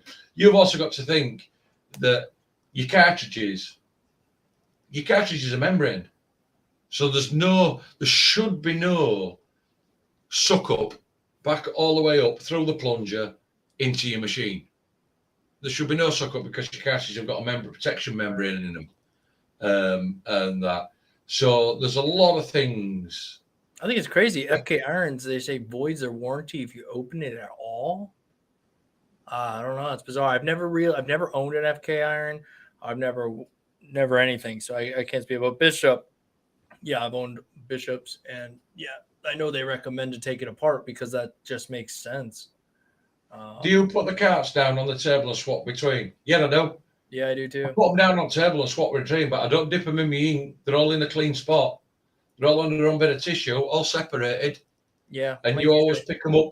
I don't pick them up by plunger at back. I pick them up by tip and put them in. There's never no ink all over my plunger or anything. I drop a cartridge on floor. You never use it again. Poof, goes in bin. I've had brand new cartridges that I've been taking out of a packet to put in machine, and I dropped it on floor. Don't use it. Go straight in bin. Yeah. Yup. Dave, what's the best way to make your own gray wash? I have a video on that, Vincent, on the channel. I had an original video on that from a while back, years ago, and I wouldn't use that setup anymore. Not at all. It's too dark of a setup. But if you're just doing a basic gray wash, I use, what are they, 17 millimeter caps, I believe they are. They're pretty decent sized caps. And I do 100% black, 20 drops, 10 drops, and then 5 and 2. But it's up to you. You can vary that a little bit. Maybe you want 25, 12, 5, 1. Now I use a bit more opaque, so I use 100, and then I do about 25 drops. The next one will be about 10 to 12, and then I do a 5 drop, and then I add white to those caps and mix them up. There's various ways. And then I do a white wash, gray wash as well. So I get a white wash. Same setup as far as the black goes. Then I'll add about anywhere from 6 to 10 drops of white to each cap. And then I'll top that off with distilled water. But again, those are on the channel. I think you'll find that video. It might be titled like "This Changed Everything for Me." I tested the gray washes out on my leg or whatnot on that one as well. But there is a video on the channel. There's an old one. I wouldn't really go off that one too much anymore. I think it was just set up for too dark at the time. But anyhow, hopefully any of that ramble made sense. Right. I mean, Bradley's put one up there. Andy, do you wipe your machine down with Cavicide wipes or something similar? I've been told it can destroy your machine over time. Don't use Cavicide. I think Cavicide's more your side of the pond. I use Cavicide, and I wipe all my machines down with them, and I haven't had any issues. I've been using Cavicide for years, and I'm not saying it won't, but I haven't had any issues on any of the machines I've used. I use a product called Sanicloth, 70% wipes, medical grade wipes, cleaning down, this, that, and other. Never had a problem. I've been using it for years. Never had a problem. It's never degraded any O-rings. Never had any problems with anything. I don't like that. I've been fine. Totally fine. Direct dry machine. I pull them apart. I open them up. You know what I mean? Clean them out. Service them. You know, keep them lubed. Yeah. And everything. Because at the end of the day, if you don't, it's just not going to last you. It's, you know what I mean? True. You spend money on machines, all right, whether it's just a little money on the machine or a lot of money on the machine. It's one of them. You treat your machine right, your machine will treat you right. It's just like your car. If you did nothing to your car, it'd eventually just break down and say, sod you, forget it. You know what I mean? Just like your machine, if you did nothing to your machine, eventually it would just pack in and say, that's it, I've had done. But you keep stuff going and it'd be fine. Irish asks, which we've had this question plenty of times, can you reuse needles on face skin? And if so, how long are they good for? I always suggest people don't, just because you might as well get into the practice of, not, but whatever. I mean, it's fake skin. The only downside to it are two things. The big one being that your needles get dull over time. And so if you just kind of keep going back using those needles, you're going to get inconsistent results. So you're going to have to start like modifying things without even really knowing it, pushing harder, whatever the case may be, because those needles are getting dull. So it depends on how much you're using them, how much you use in that session. If you're going to reuse them for fake skin, definitely going to want to make sure you clean them out real good, because they're going to get dried up and chunky in there. They're going to be hard to move. So those are the main things. But I'm sure you could probably get, again, it just depends on how much you're using them and how much they're dulling out. How long are they sitting for in between you using them? It's kind of up to you, to be fair. I don't know, Andy, what do you think? Yeah, I mean, I used to clean them out with it. I mean, like I told people, clean them out with neat Dettol. It breaks ink down really well. Just get a little pot with some neat Dettol at the bottom. I told somebody on Thursday, put it in, run your machine in neat Dettol like that. You will see it clear all the shite out, and that. Just run it in a bit of water then that's had a little bit of Dettol in, which will then just dilute that down and rinse the rest of it out. And then you can just usually store them, Yeah. Just store them in like a zippy locky bag type thing so that they don't dry out completely. Any tiny little bits, and then you're usually okay to go after that. Definitely. It's just that I know neat Dettol just breaks down the ink. I mean, Bradley's got on here, I was told even with a membrane cartridge, there's no way to keep something completely sterile without a disposable grip or to autoclave the steel grip. Right, Bradley? Even with a membrane cartridge, there's no way to keep anything, there isn't any to keep anything sterile. The other thing you've got to remember is that even when you autoclave something, it's only sterile while it's in that packet. It's only sterile while it's in that packet. As soon as you open that packet up and open it up to anything that's in the air, it starts getting, contaminated with whatever's floating and flying about. You'll put your hands on it if you've not got gloves on and anything contaminated. So there's all different levels of contamination.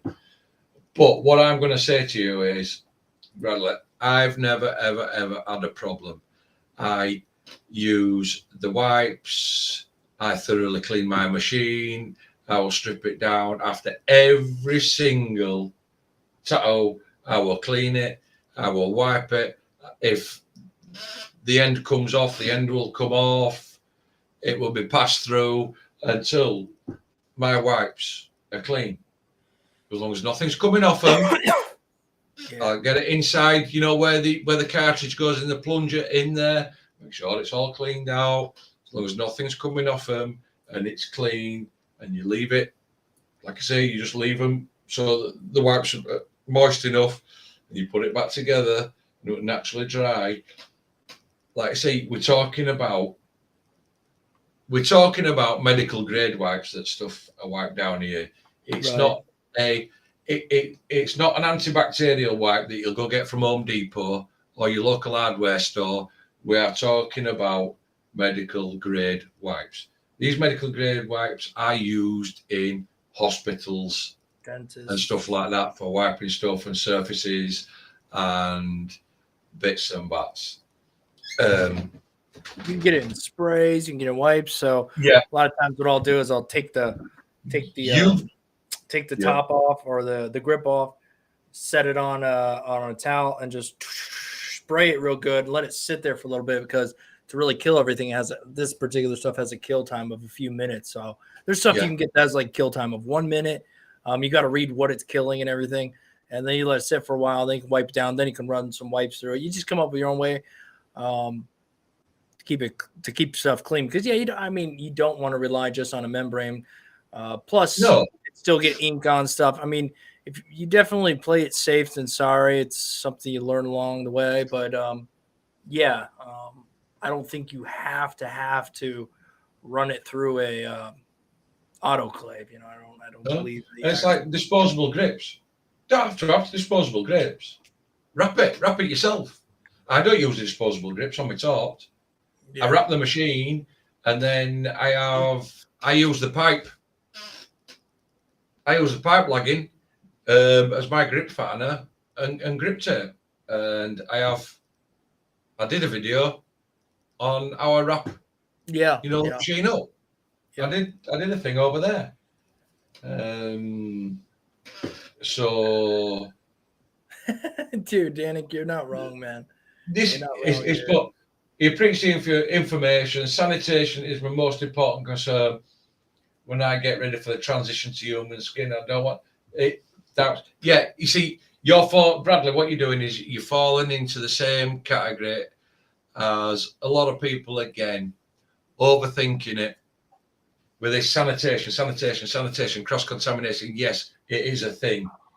But as long as you practice everything safe, you clean your machines, you use the wipes correctly, you make sure that when you're wiping your machine that there's still no bits of black coming off from bits of ink that are deposited in your machine, or bits of red or blues or any colour inks, that you're not getting anything of it off, and it's properly cleaned, and you strip apart what you can strip apart, and you pass the rags through it, then you're all done.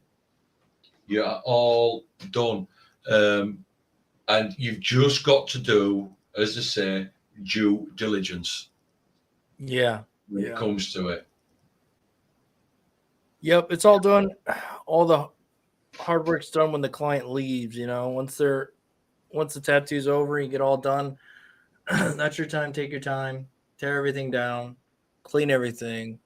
If you want to if you want every single time to take the motor out, unscrew it, pull it out, clean it, relube it, you can do that. But it's always a good thing to have your mind in that mindset, of not being the guy, to mess things up. That will definitely ruin your early reputation. So good on you there. All right. Well, if you guys got any last questions, go ahead and put those in Yes. the chat. We'll answer a couple more, but then we're gonna have to bounce. We are rolling up on 3.5 hours. No, he's good. I'm enjoying. Oh, yeah. Oh, you know what that means then, don't you? It's Alicia's turn. She must be sprawled out on bed watching YouTube. Oh, She's nicked your spot, Dave. Yo, this is what she does all the time. All right, she Yeah. plays these little games. I'm like, she built a puzzle on the tablet, and when she was done, I'm like, all right, so like you just move on to the next one. It's like not like you get nothing. You spend 3 hours building this digital puzzle. What do you get? She's like, I get to keep it in my little portfolio. I'm like, you know what I mean? We can't even hang it on the wall. Can't do anything with it. Or plays Candy Crush like games and builds these giant gardens from. I'm like, what do we do? I don't know. I'm just as bad though, because then I would just watch YouTube videos of random stuff, like truly random. I was watching people mow their grass for like 4 hours. It's great to put on when designing tattoos because you just kind of like zone out and you're like, you look up, he's still edging the grass, go back down. So yeah, that I get it. Oh, she's been cuddled up with the kids for 2 hours. Okay. Be watching some whatever. But yeah. Don't get it twisted, man. She's playing those little games all the time. And I'll look over, still playing the game.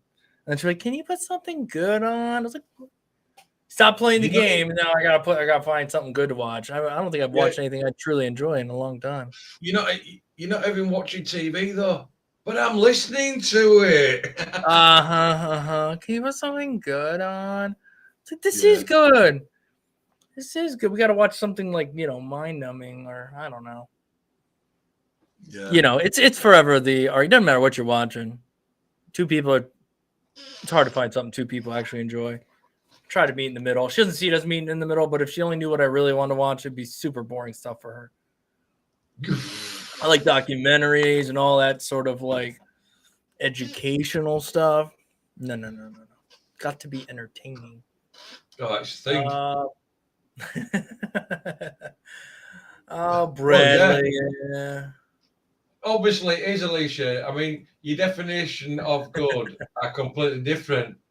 Dave likes to cook his steak at home while he's laid on bed and he's got the cooker to the side of it, while Alicia likes to have steak and lobster out in a restaurant. But that's not happening anyway because Dave can't get his ass off the bed because he likes to watch YouTube. Yeah, I cannot be asked to do such things, Andy. They're out of my realm of whatever, pretty much out of my realm. But anyhow, before we go down the broken road again, the longer people hear, the more they learn about us, Andy. But yeah, well, that's it, innit? That's it. I mean, it's not even as if you could pacify Alicia either by saying, well, look, I'm actually watching all this YouTube on research for where to either have good steak and lobster or me actually cook you good steak and lobster. Yeah, that's true. No, that would show intent. I can't show that yet because I'm not quite ready, Start putting that out there, then just start getting prepared for it. I can't have that happening. But that's it. But it was a good stream tonight, guys. It was nice to get back into checking out your guys' work. And I'm glad. I appreciate everybody who sends stuff in. It's a hard thing to do because while you on the other side are like, all right, I want another opinion, yada yada. Sometimes it's hard when somebody nitpicks things, but it is what it is, and that's what we're trying to do. We're not saying that we're perfect. We'd be lying through our teeth if we were saying that. We make a lot of the same mistakes that we even call out in these streams, but it's all in the hopes that you can walk away with something. I wish that there was somebody there in the beginning that would have looked at things and said, hey, this is not properly saturated. Okay, so that's not what saturation looks like. Now I know. Little things, that's all we're really here to help you guys with. So again, I thank you all for sending that. Andy, this Thursday over on your channel, we'll be doing something. I'm not 100% sure. I've not really thought about it. We will either come up with some or just bullshit, or anybody else that's, even if they missed last week's stream or they watched last week's stream but didn't send any photos in, and they want us to send them in again this week, for play catch up. I'll check the emails out again this Thursday, see whether anybody else has plucked up the courage after seeing last week's stream and everybody sending pictures in of Meet the Subscriber. I'll pick up on that. If not, it'll be just questions, bullshit banter. We will probably give you more details into a bit of a art / tattoo challenge that I'm going to run over there. It will start basically for people to join in, because it's starting with pencils and paper, and then going to transition all the way over to through your art. We critique your art and everything, right through to you actually taking that piece and tattooing it if you want to. So that'll be over there. But you'll need to go over to my channel, subscribe to get the rest of it, which is the _tattoo_studio. If you go over there and you want to subscribe to that and you want to... Here it is. This is the _tattoo_studio. It's at the bottom of the screen, guys. If you're not subscribed to Andy's channel, please go over there and subscribe, because we do fun stuff over there too. Yeah, and like I say, we'll run that art and it'll go from art. So at least anybody that's got access to pens and paper could even have a go at sending it in, Dave. You know what I mean? Yeah. That's it. People maybe that's thinking of, am I good enough to get into tattooing? Is my artwork good enough? We're going to go through that section of it, and then take it through. We're going to take you through black and grey. We'll take you through the colour, onto you picking one of your references that you've done, tattooing it if you want to tattoo it, whether it be on human skin, whether it be on fake skin, and then when you've tattooed it, send it in, send it back in, or send it in along with a picture of your reference again that you've used, and then we'll critique it out from there. Absolutely. It'll be a good time. It'll be, it'll take time, but it should be good if you guys are willing to put in a little bit of work. Kenneth, is that your picture for, you want to back your picture for Meet the Subscriber or whatever on my channel? If that's the case, fly it in anytime. You don't have to wait until I go live. Fly it in. The email address is under me videos on my channel. If not, it's flying across the bottom of the screen for the next minute or so. So you can take it across there. But again, yeah, Meet the Subscriber pick. Send it in. I know I've had a couple of people message, it's either missed or their email hasn't gone through. It was a good crack last Thursday on that Meet the Subscriber, wasn't it, Dave? It was, and we are gonna form an alliance for the growth of Andy's beard. We're going to peer pressure him and bully him if we have to. We will. Whereas Dave usually feels left out because he's the youngest and we're all geriatrics. Right. On Meet the Subscriber, I left out because everybody had a beard. Hey, there's a couple people. I think Amber didn't have it. I think was it an Amber that didn't have a beard? There was a lady that didn't have a beard. There was another guy that didn't have a beard too. So, but it was pretty one-sided though. But and as I say, I'll tell you who else didn't have a beard. Oh, that guy from Ohio. That guy from Ohio. What was his name? Oh, Dave. Yeah. Dave. Yeah, if you guys, here's we'll get some people. If you want to see myself without a beard back in the day, go to Andy's channel, _tattoo_studio, and watch the Meet the Subscriber. At the end, I encourage you to watch the whole thing. It's hilarious. at the end, and just cool to meet everybody. At the end, my wife so kindly sent in photo of myself and her when we were a bit younger. Not that we're old by any spoiler means. alert. Spoiler alert as well. Go watch it, but you'll definitely know that. I know they get anime, but they'll definitely tell. Like I say, Dave's punching above his weight, and I seriously think Alicia lost a bet to end up with him. You know what I mean? She must have lost a bet or something. Just hang out. Just hang on long enough. I'm going to learn to tattoo, and you'll get free tattoos. So just freaking marry me. Yeah, I think that's what must have been. That's what must have swung it. That's how it works, guys. That's how it works. But nonetheless, the usual derailing. We were derailing like an hour ago. Yeah. But hey, guys, I appreciate it. It was fun to be back and check out work again. Yeah. Again, look forward to getting back in the swing of it and continuing watching you guys progress as you move along.